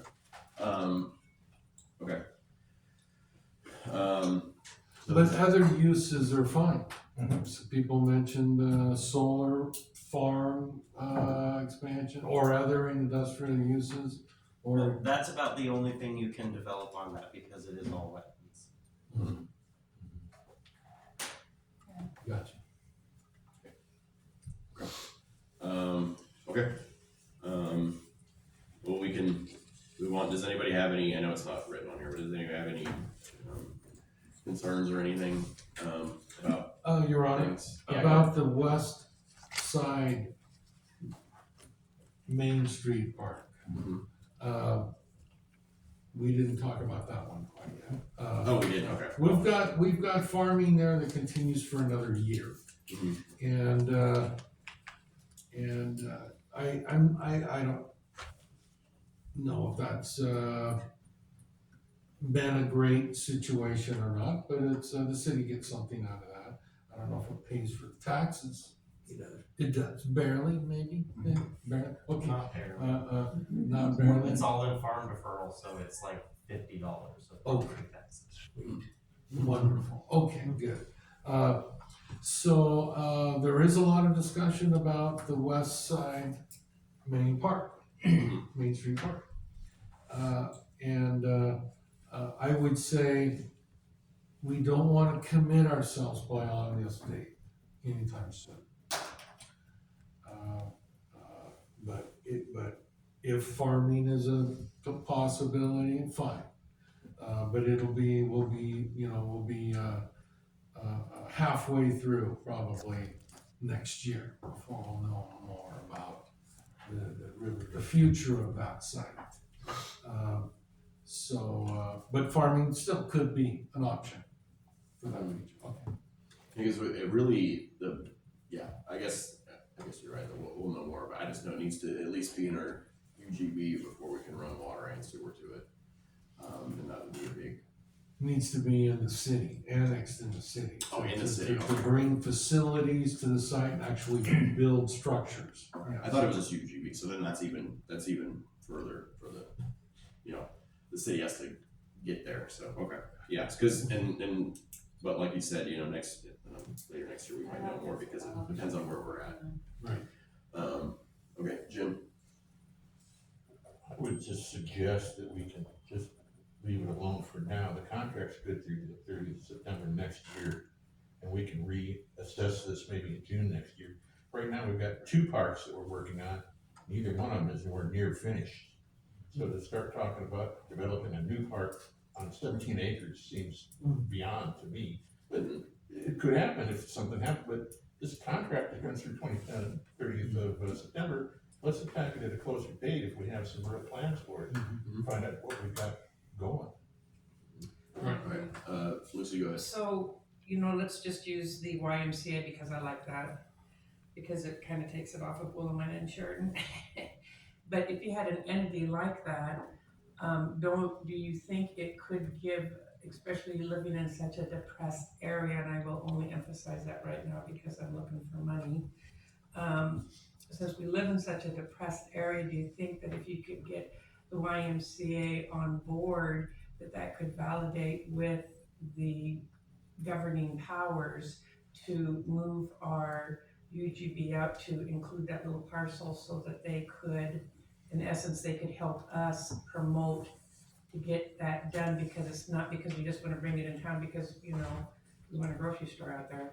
It's got a specific purpose, and if it was brought in for that specific purpose and they could back us, because I guess you were the one that was talking to them, And I know there's one right there in Sherwood when I go to my brother's house. And I know that he knows them also because that's where he got some of the tables for the Riverside was from there, because they go through a lot of vandalism. And I know he has contact with them. If they were to be able to back us, if we were asking, you know, if it was all lined up together in that perfect storm, maybe we could get them, since we have another year to think about it, trying to get our ducks in a row to see if we could use that to pull that property into the city. If we, in essence, put our money where our mouth was, which would be the YMCA's money. But it would still be a great thing for the communities, for the tri-communities. And maybe we could try to start penciling out a rough draft to see who we would have to go to validate that inclusion of that property to the city's urban growth, so we could actually, and I think if it was kind of like that grant at the Heider building, it was very specific. Like I could not use that money for anything except electrical and plumbing. I think it was especially electrical. I think it was might have been electrical and plumbing. He wanted to use it to dibble dabble on something else, and PK said, no way. You can only use it for this specific purpose at this specific time. If we promised to follow those same guidelines, maybe we could get something like that, because we'd have a year to try to figure out how to do it. Yeah, I'm not sure, because there's a lot of work to bring something into Yes. UGB and city limits, and there might be funding that could help us, but I guess it would be worth asking. My thought or my assumption is that it doesn't matter what we're gonna put there. You gotta go through the process, and it doesn't matter what's gonna go there. But maybe if it is gonna be, you know, something like the Y, that, you know, it might be more attractive to get funding to help go to that step. But yeah, and then rest into the other properties, do they have to agree to join or to be a part of the city, or can we just? It's just the normal expansion process. Well, the main thing we're talking about is bringing in the site of the west side Main Street Park, bringing that into the city. And that is mentioned in our Parks Master Plan right now, the draft, meaning that it's just gonna be open space, natural, until it comes into the city, and then facilities could be planned. Okay. Recreation and other facilities. So there's various ways that could be brought in the city, through a UGB expansion process, or just by contiguous parcels that come into the city. We're kind of stymied right now on that side. Yeah, we did. Well, really, it was Angela. She set up a couple like meetings with architects that could, you know, design a facility out there. But it was basically, you know, kind of concluded that we should wait until it's in the city limits before we're really meeting with designers, because if it's not in the city limits, we can't put water and sewer there, and that's gonna, you know, Could you point not. out which parcel this is? It's Does anybody know for sure? I mean, I can get up. Yvonne, can you point? Just past the pole. Yeah, just past Stella. Well, there's actually like I think a Well, so smaller property, and then It seems like there's something inside the urban growth boundary, and then, which one is it? I know where the pole plant is. So It's very close to So your. Preston is so I'm not this even- is the city, that's the parcel. Yeah. 17 acres, west side Main Street Park. That's West a Main month. Park site. West Main So while you're Street up, Park. so while Okay, you're up there, that's right there. while you're up there, Preston, there. there's the UGB, there's a pole plant, there's a UGB, that little dot, so is there one parcel or two blocking our parcel? Is that just, it kinda looks like a big sloppy foot or so. Is that okay. just one parcel or is that two? This is the Stella Jones site. Right. So a little bit This west. is city, that's city, this is somebody else. There's, and this is somebody else. Is that just all one big piece that, Here's the The highway as it comes through. That piece right there is, isn't that other piece? is it's that not the- city, it's somebody else. Yeah, so this, Not on that side. yeah, this piece, I mean, you know, is that contiguous to this? Pretty dang close, you know, but this site is, the one we're talking about. Yeah, the easy thing is to just, bring in these properties, including this one, and develop it at some point. And it's not too early to be planning facilities if that comes into the city. Architects and engineers maybe don't like to do it because it's expensive, but in order to attract grants, in order to attract other people interested in developing the property, in order to get the YMCA interested, sometimes you need to invest in the future. I'm not saying doing all that, but we need to bring that in the city, and then it can be developed, yes. Trying to fix this chair, hold it, okay, alright, Danny, go ahead. It was my understanding with why I was looking at that they wanted the city to build a facility, they would run it. Yeah. So, now we're talking funding, big Yeah. funding. Again, we got this to take care of, we got public works to take care of. That's a big project, I believe up in where Lucy's brother lives, the city built that. And then just in the last few years sold it to Dubai. So they ran it, and so I just think that's, it's a nice idea, but I think that's a long-term down the road investment that at this point in time, we do not have the money. And at this point in time, I think getting grants right now is pretty difficult for a lot of things, so. It's just- I think the ones that are, more available right now are more state. We have the CDBG grants, so that would be something we would look at when I guess the time comes. But yeah, I think in order to build that facility, it would mostly be grant funded. I mean, well, we do have we have a line item in the budget, and we're adding a small amount every year, right? Because I remember Sandy pointed that out. So we have that, but I think I'm not sure how much is in it. What is No, it? the building fund. Yeah, the building fund. So The Public Works Building Fund? no, I think this The is for the park. community building fund. Yeah, community building fund. Community building fund, yes. But there's not a lot in there, so and not enough to build a facility.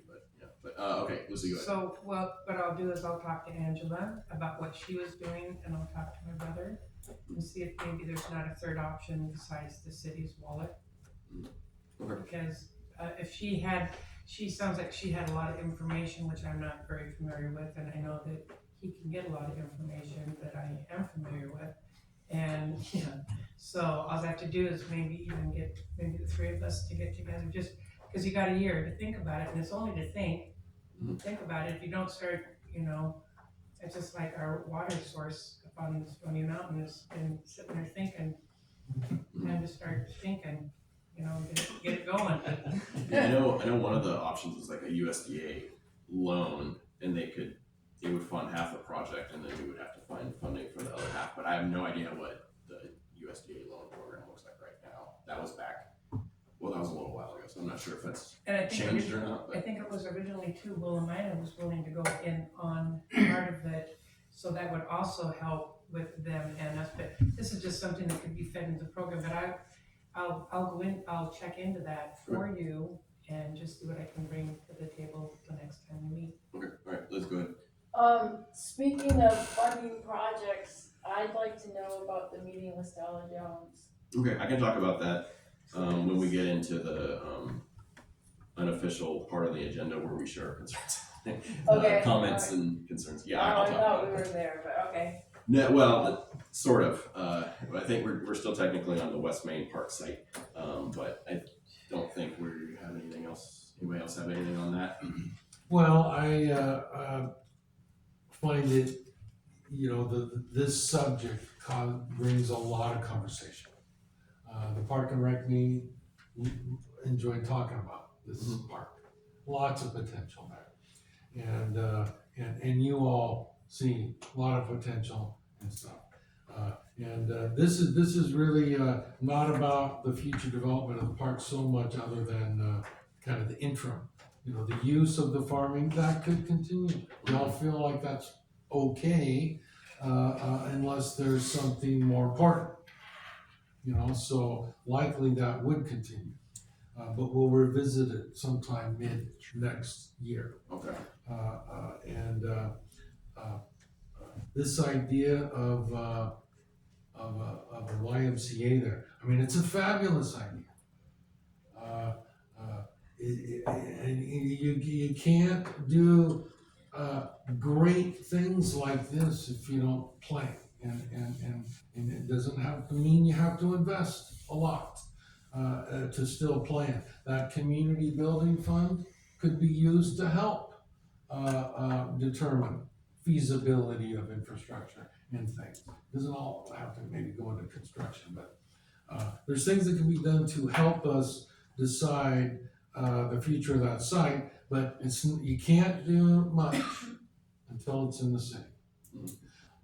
And that needs to happen. So that's in our thinking cap. In some way, we'd like to get that in the city, no doubt. The I haven't looked at the parks draft, and maybe it'll be in the final version, but I think one of the thoughts was, until it is brought in, is that you could have some like baseball fields put in there, because you could just have like outhouses or something like that. But until it's, you know, no longer farmed, then that's not really, you know, something we can look at too much. But I know that was brought up, is that before facilities there, that we could have some fields, but let's figure out where to put the fields. I just remembered that, so I wanted to bring it up before I forgot about it again. Yeah, some way under the open space to do some kind of ball fields. I think the thought was to put the ball fields where the wetlands are, because you can't do anything else there. So, but I just remembered that part, so I wanted to bring that up. So if there's not anything else on that, then we'll move on to the comments, questions, and concerns part. Ian, did you have something? I know you had your hand up for a while. I guess I was gonna have one quick comment on the West Main Park site, which is, it does seem, the YMCA seems like a little bit of a fantasy for a multitude of reasons. To include, no one's even asked ODOT if we could even do that, if the road supports this. We don't, I mean, this is such a far out thing, it just seems absolutely ridiculous to consider it. Not to mention that a YMCA located outside of the city poses a lot of risk, especially when we know that children will be traveling up and down that road to go to that YMCA. And we know it. And so if there's not a way that we're not making a safe path for them to go, I would absolutely be against anything that has to do with putting children at risk on that road. Yep. That's all about that. Great point. That is a good point. We lost a senior citizen on that road because there aren't sidewalks. And you remember when ODOT came here, and I think they shared that at parks too, and people were wanting 2 bicycle paths on both sides of the road from Sheridan to Willamette because of that same exact reason. And the lady that was speaking, and nobody can remember her name, maybe you can, Yvonne, little short gal, did a good job. I remember her. I remember her, and so I said, well, how about if you just put a bicycle path on one side? And she goes, oh, yeah, we might be able to do that. They were the ones that moved the railroad tracks in the middle of Willamina when everybody said you couldn't do it. They didn't move them, but they fixed them. And they said, you know, you can't touch railroad stuff. But she got them to fix that down there where the trolley cars at, I believe. But she came and spoke, because I remember that, because I said, well, how about if it was just on one side? And she goes, yeah, you know, that probably could work. But if we had something to validate it once again, like building that dream, then ODOT couldn't ignore us by saying, you know, that road is used not only by bicyclists once or twice a year, but, you know, people use it to go to Willamina, and then we would be able to validate it, kind of like they have those nice little paths. My dream would be like they got at Monmouth, you know. But she did say that if you had it on one side, once again, you're starting somewhere. Okay. Question, concern time? Is that really, okay, Danny, go ahead. So I have one, I have actually 2, but, so what's the status on the water loop on Sheridan Road? It's been engineered to death. There was grant money for it. This has been 3 years now. Where are we at on that? Continuing to move forward. that doesn't answer my question. If I remember right, I don't know if I'm allowed, okay. No, okay. I'll stop you if you can't say. Okay, okay. I know that they were looking, they were working on one of the parts of the loop, and I think weren't there two parts to the loop, and one side was giving them more trouble than the other? I might be wrong on that. But I know they were, continuing to work on it, but I haven't heard, about it in a little while, but we can maybe get more of a detailed answer. The manufactured home park development is still moving forward. That's not what I'm talking about. I'm That's talking the about. water looping. That's part of the water looping? That is the water looping. I thought we had to bore under the railroad tracks. We got a plan for that. Yeah, that's the manufactured home park. Okay, so that's for that development? Yeah. Oh, okay. Or it's not separate? No. I thought that was to bring the water in a loop, so we've got more pressure going down Sheridan Road. Correct. But it's all dependent upon the manufactured home park. We could do it without them, but they are doing it to serve their development. Okay, I got you. So they're Now I paying a understand. portion. So paying we for are it. paying significantly less because Okay, I they're got you. doing it. Thank you very much. Can Oh, you, that's good. can you, do you know what the status of that project is? It was probably in the last council. Continues to move. Okay. I can tell you they got big mounds piled up about 3 feet high and they had the ditch open last week. I go down to see my daughter quite often. Is that, where at on Sheridan Road is that? It's right, almost across from Riverside Terrace. It's the 600 block, I think. Yeah. Yeah, it's Dean Anderson who came Right in there, for. okay. Yep, Yeah, I know it's where Dean that is. Anderson property. Yeah, Well, I know where that it's is. adjacent. It is. Okay. Kiss Okay, the I know road. where that is then. I gotcha. Yeah, I know there's been work out there. Yes. And if you've got more, you can continue. I got more. Okay. So the carport that Public Works bought for 2,229 at Lowe's, I found that Skybirds were not asked to bid on that. And I did not find out about Sheridan Builders yet because the manager was gone today. But it's looking like they weren't asked. And Skybirds assured me that they would undercut Lowe's, whatever their price was. And I found that true at Sheridan Builders too. So that still upsets me. So, and then the other one I have is, I was gonna look at the potholes on Hill Street, off of Yam Hill and Hill. There's two right when you start on the 200 block, one's right in the middle of the street. It was dug up a couple of years ago, maybe, or over a year ago. And there's one right next to it. And I know there was a water main problem there somewhere. And I, again, don't know if they're waiting for parts or what's going on, but I know it's a nuisance to two people that live there that they gotta run over those holes all the time. In Sheridan Road. No, No, that's on that Hill was on Street. Hill Street. Yeah, Hill Street on And I will say that lady has contacted me also, if Annie mentioned it, so I didn't before. And I thought she said there was a ditch by the side of her road, but it's right there in the belly of the street. And, I hate to tell you, she goes, I'm surprised you haven't noticed it. And I'm thinking, well, it's good because I dodge it. I've just taught myself to dodge it. But if I was sticking to my side of the road and you were coming down the other side, I couldn't dodge it like that. But that's the only reason why. And I actually turned down the next street anyway, it's easier to get home.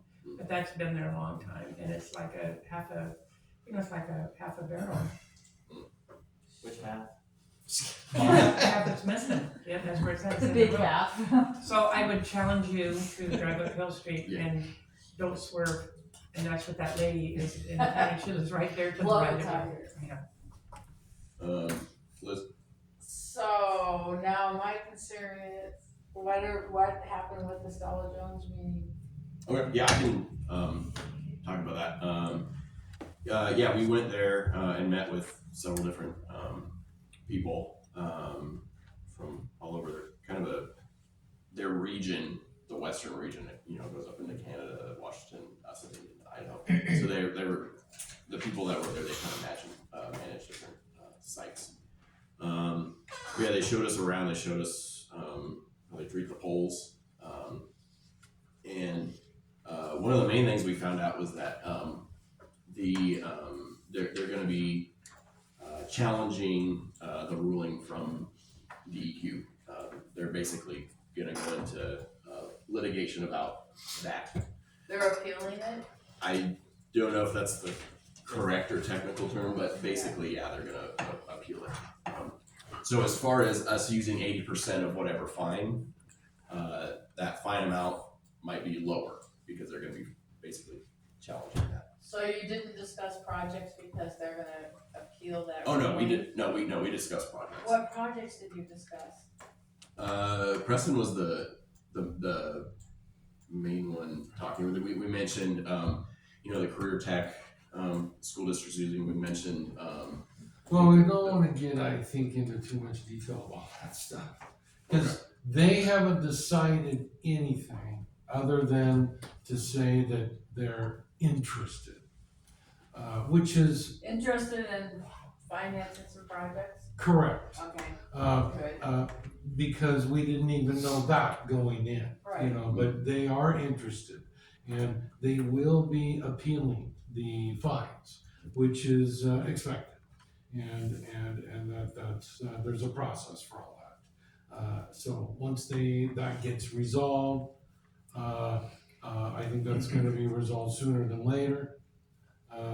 Then they'll be more receptive about talking about certain projects that interest them in detail. Right now, they're not, we're not to that point. and something else I, learned, some of it was like the history. It was declared what they call a Superfund site, because like back in 2002, the previous company had a large contamination area and they went bankrupt and left. And then so it was, when it was purchased by Stella Jones, the EPA basically said, okay, you're gonna clean that penta up for us. And they agreed. But what we did learn is that the way they're treating that penta contaminated groundwater is they're no longer treating it and putting it into the river. They're doing some other sciencey way of treating it. It's basically an evaporation, so they have no drainage water to dump. So that's not going in the river, which was nice to know. Sounds like they wanted to do it sooner, and they had, I guess the EPA wasn't getting back to them. So they just decided, okay, this is the next step. This is what we're gonna do. So they I guess shouldn't have any exceedances of penta in their stormwater because they're not dumping any stormwater anymore that has penta in it. So I that was thought good. the spill was a mistake anyway from a barrel overflow. No, yeah, it opened, at the wrong time, but that was DCOI. That's a different chemical. Oh. That's what they're currently treating everything with is DCOI. But that spill back in August of 23, Right.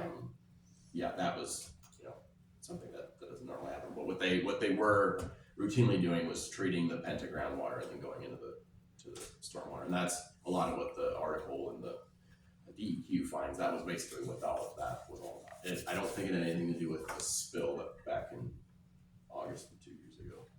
And I have one more question. I think what I'm hearing from people in town, the citizens of the town, they wanna know what the water quality is here now. They're very concerned. That article really raised a lot of red flags all over town. So I think one thing that I would like, when you do go to the table to discuss the funding and what projects that it should be used on, water testing.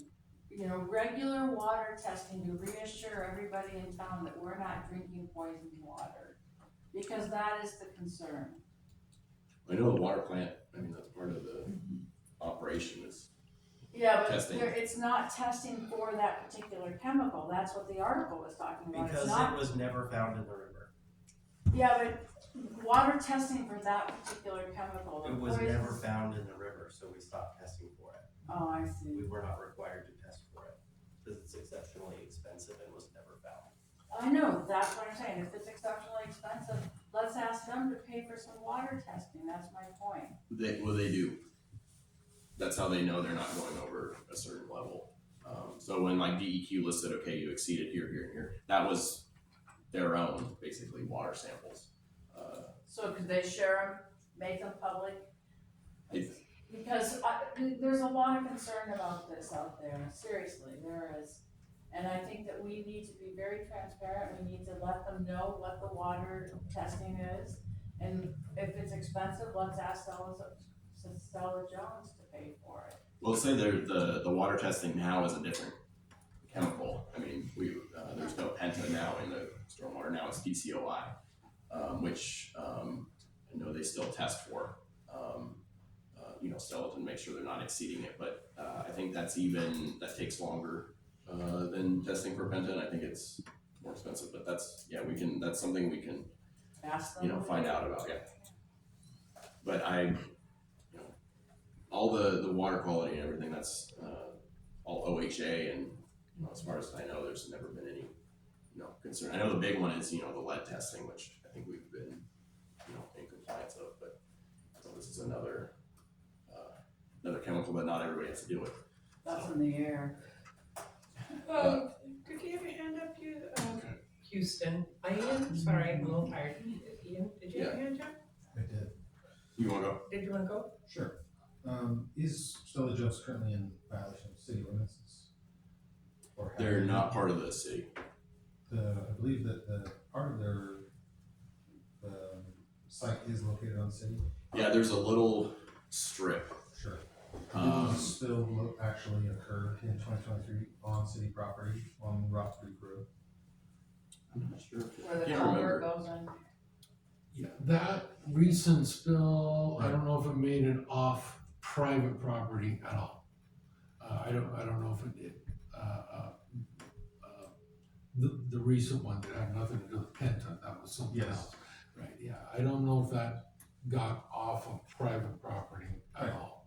Well, when the drain. Into the sewer system, but not the storm. Those, as far as I know, those tanks are located on city property. The spill was on city property. Whether or not it was on the road, I guess is different. But I don't know if that's true or not. But I guess the question still stands. Are they currently in violation of city ordinance? And if they are, why are we not finding them? And if they're not, then great. I guess if they were in violation, we have to go through the whole process of, citations and things like that. But as far as I know, they're not. They're just operating, Right. within Yeah, I'm state not, and federal and everybody's laws. correct, I don't know of anything they're in violation I don't of. know. That doesn't mean they, I don't know. yeah, you're referring to the strip of land. There's two strips here. This Yeah. one here. This one here is Stella Jones, and this here is also That's Stella kinda like when Jones. their offices. are- Correct, those two strips are in the city, Yes.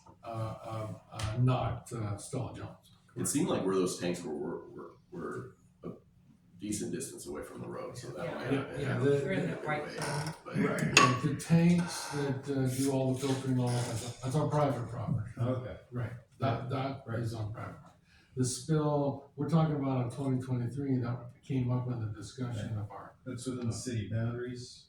no, I don't It's think so. not. Yeah. no. Okay. Or is it? Yes, Pretty sure that it is. I'm pretty sure that Where it is. the spill was. in like, where it's 2023, committed yeah, it was up more toward the entrance. to the site. Yeah, because it went down to the Right, drain. it was right here, and I believe. Okay, well, then that would have I entered believe- city property then. Yes, it was in the. Of that drainage system back in 2020. So my point being is that I feel like code compliance has kind of been operated in kind of really bizarre, kind of off the cuff way. And it seems like if we're gonna be doing code compliance, I would like for code compliance to deal with real code stuff like spills that affect our children's health. I mean, I don't know if that still did or didn't. Nobody does, because we didn't look into it. We don't know.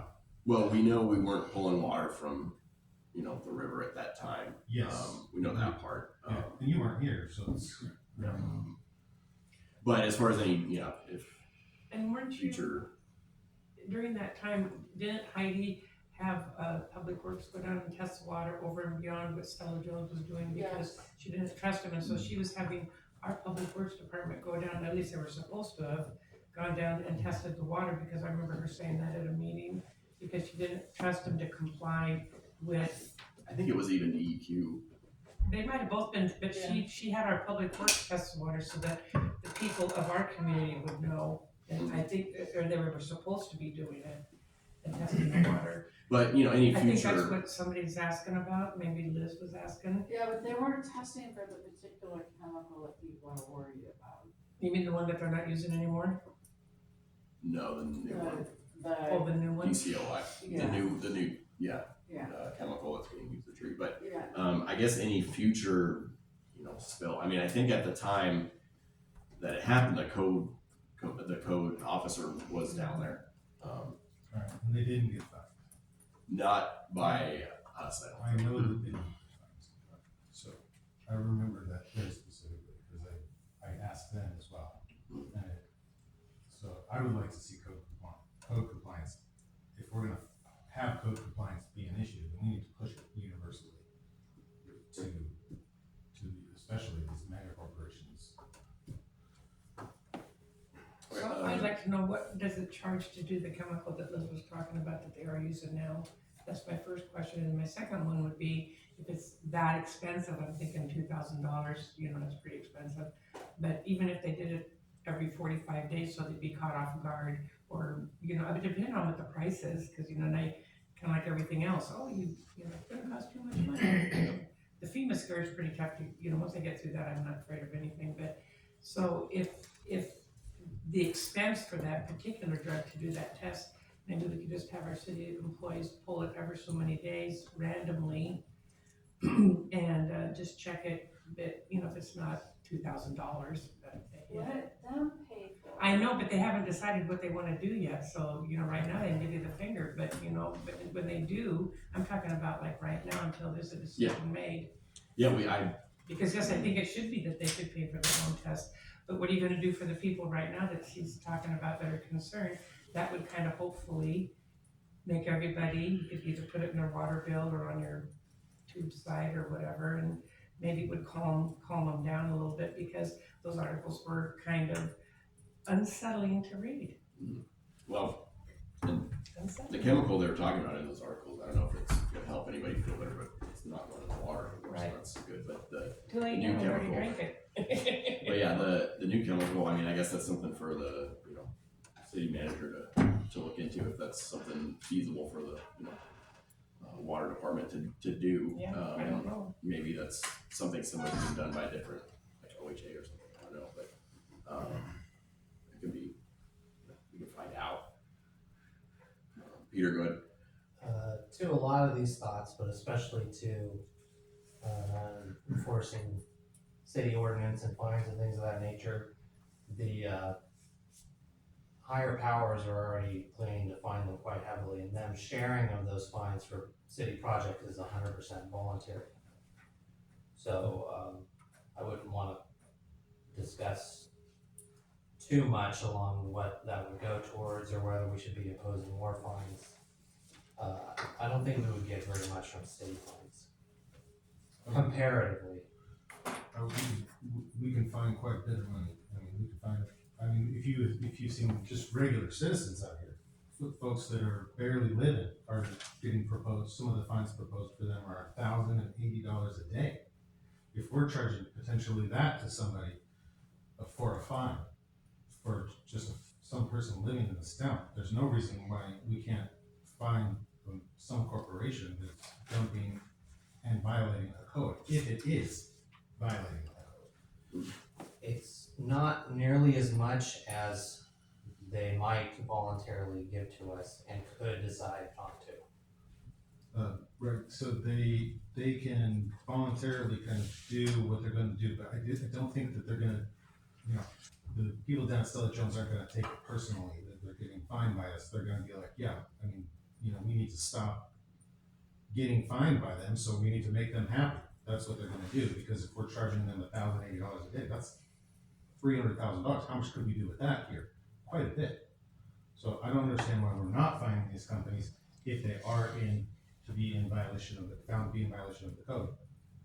Why not? Well, I guess we'd have to see if they're in violation, you know, first. Agreed. Yvonne, go ahead. Our fines are $180 a day, Okay, so so 30,000 a year. Yeah, 180 a day, And not those 1,080 a day. Yeah, But yeah. those But I stack. just want, yeah, Right, so not as there much could as be, 1,080 though. there could be, that's what some folks are facing though out here in town with fines that are potentially stacked. It's in our reports. $180 a day. No, they're listed as higher even, some of them. Maybe they're cured. Like the Oh, ones- like the maybe if ones- they, yeah, like the if they ones that are have like stacked.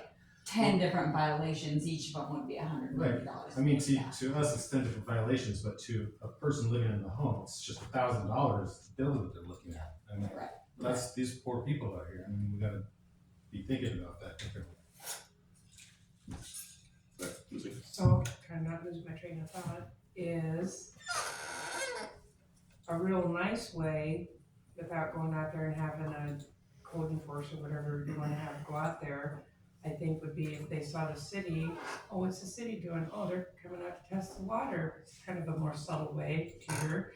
And say, oh, they're coming out to test the water. Are we sure are we in compliance? You know, they might think that way versus just having, you know, the lieutenant come up and, you know, take out his sword and say, you know, we're here to check you out. It might be a friendlier approach to say, you know, we want you to be taking care of the water, so we're gonna test it too periodically to make sure it's safe. And then if it isn't safe, then you would fine them. But until then, it would be just a more of a friendlier approach. Plus, it would keep the citizens happy, and I wouldn't find this threatening as a property owner. If you were coming out, I'd be going, what is he over there doing that for? Well, because, you know, you got caught with in your shorts, but, and then if they aren't taking care of themselves, then go ahead and have the enforcer, or the whatever fine person, because they would expect us to do that if the water wasn't compliant. Just try not to make waves where you could take this one little step before that, and it would kind of maybe make it more peaceful, and it may not even be needed. What Lucy is saying is actually agreeing 100% with what I'm saying, actually, because we have given them quite a bit of leeway.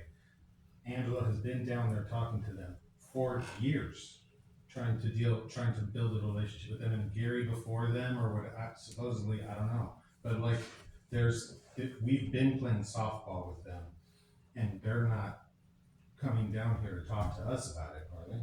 I mean, not that I know of. Well, they talked to us. So now they are. Well, After they the article presented at comes out. Chamber, I went to They're the at Chamber, they presented Sure. the That's- history of the plant at Chamber. It was actually very informative, and that was a way of talking to the citizens that were at the meeting, yes. Right. I mean, they're amiable to that, so it's not a us versus them, we all live in the same community, Okay. they employ people in this community, we need to work with them. There's absolutely, you guys are assigning emotional value to a fine, which is absolutely not a thing. This is just a fine. If they're found to be in violation of the code, then we should be enforcing the code. That's all I'm asking.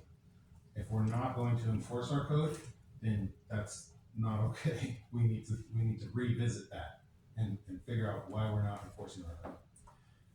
Okay. Okay, good.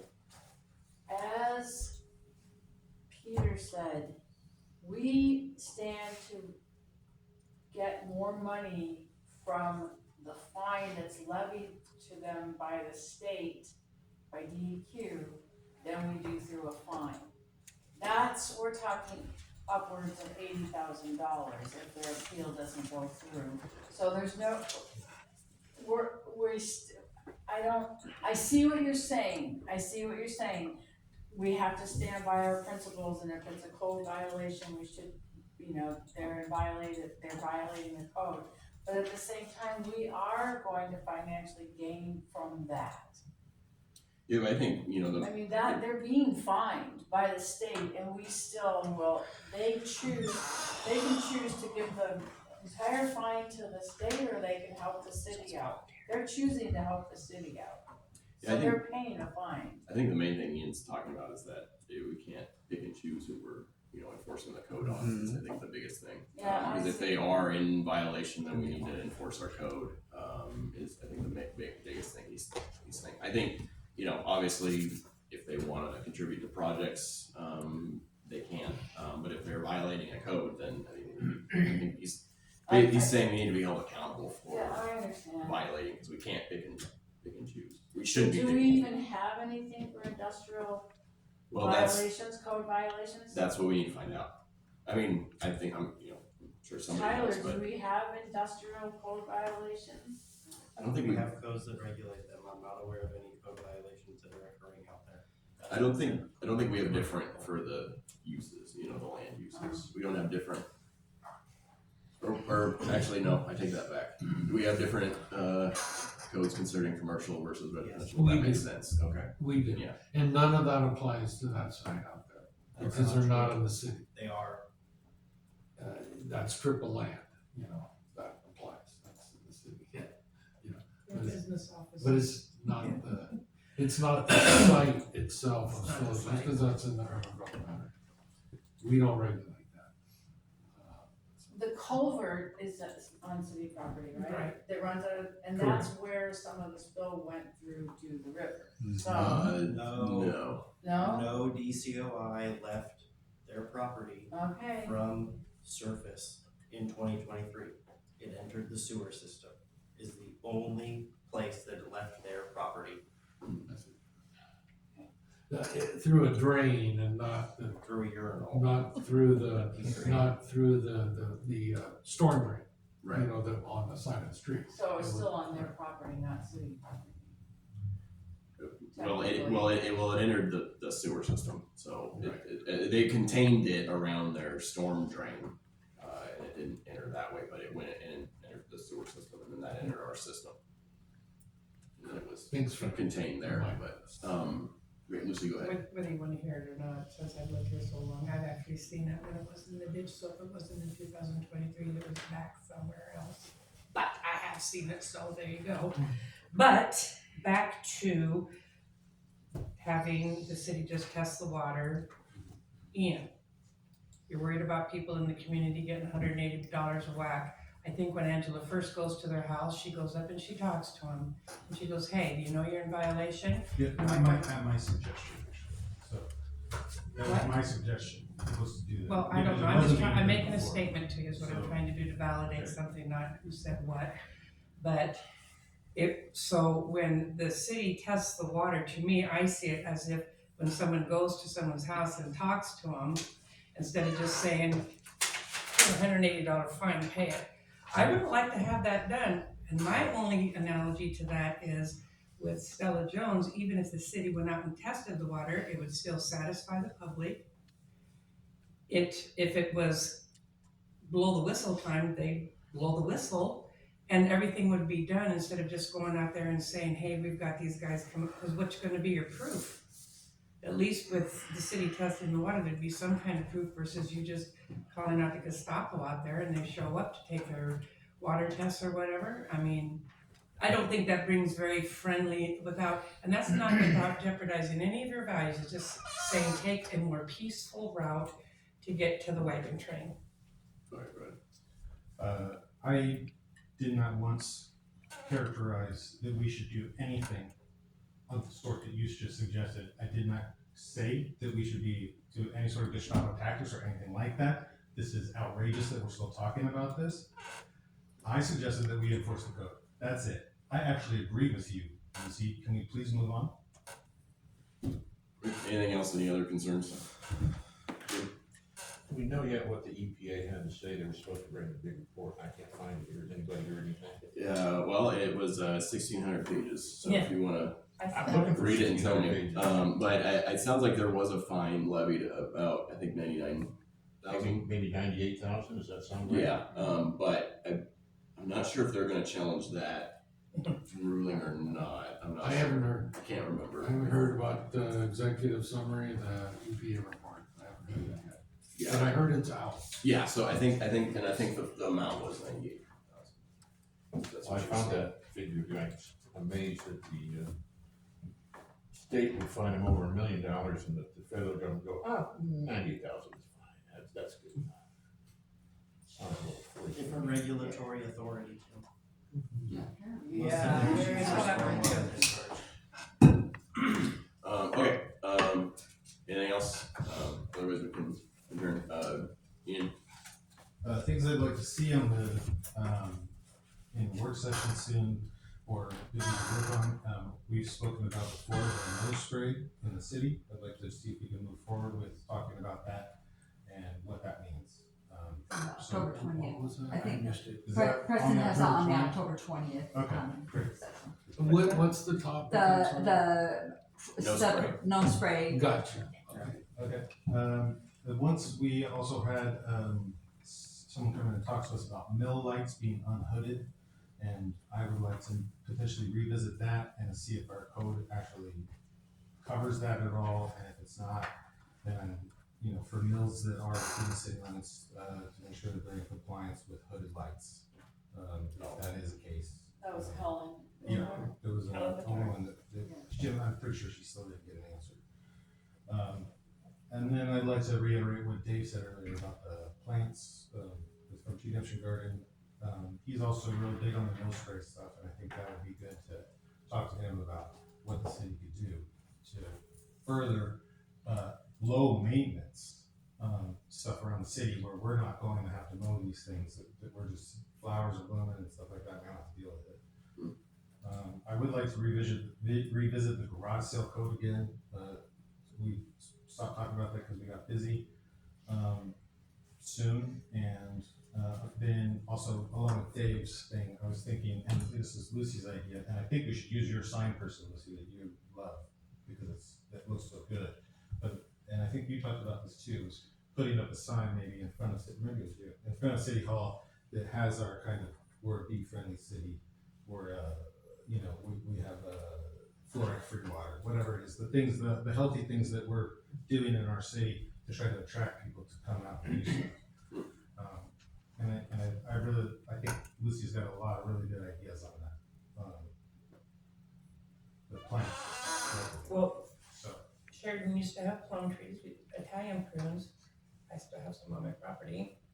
Lavender, which is because Dave goes to revitalization, so we're motorboating. And then he had some other ideas, he can name his plants, I can just do black lavender. Hops was also grown, and hops are a very beautiful viney plant also to incorporate, because it'd be nice to keep those themes, kind of like the painter that came up with Sheridan Blue. I mean, that still impresses me that he would do that. But, you know, because I didn't know about it, but, you know, these plants that we had, because it would be just, I think they would welcome people to, in your ideas for all these plants, like what Ian was talking about. But Dave, yeah, in fact, I said maybe they might even need somebody to supervise the community garden, because I think the main people left and there's a few, and maybe they could, because he really wants to do something at the schools. I said maybe the city could work with the schools and have, you know, take a bus down there for a community garden during the school time or something like that, and incorporate it into learning. Right. yeah, Dave is moving forward with one of the schools. I just saw one of the people over there from Falconer Chapman talking to him about whatever grant they're doing, so. And I saw some really cute letters from some of the kids, so maybe I should have told Dave to bring this tonight. Yeah. So. Okay, Jim. Just wanna know if we have an idea when the Southside Park is gonna open. Yeah, Oh, reopen it. it's been closing all the time. All time. Yep. People are not happy either. Yeah. Preston, you know anything? We'll have to find out. Okay.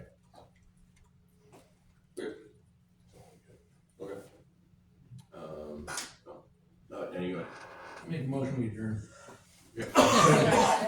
We all second.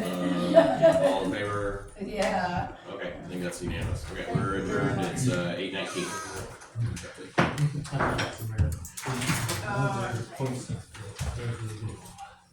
Hey, Ian.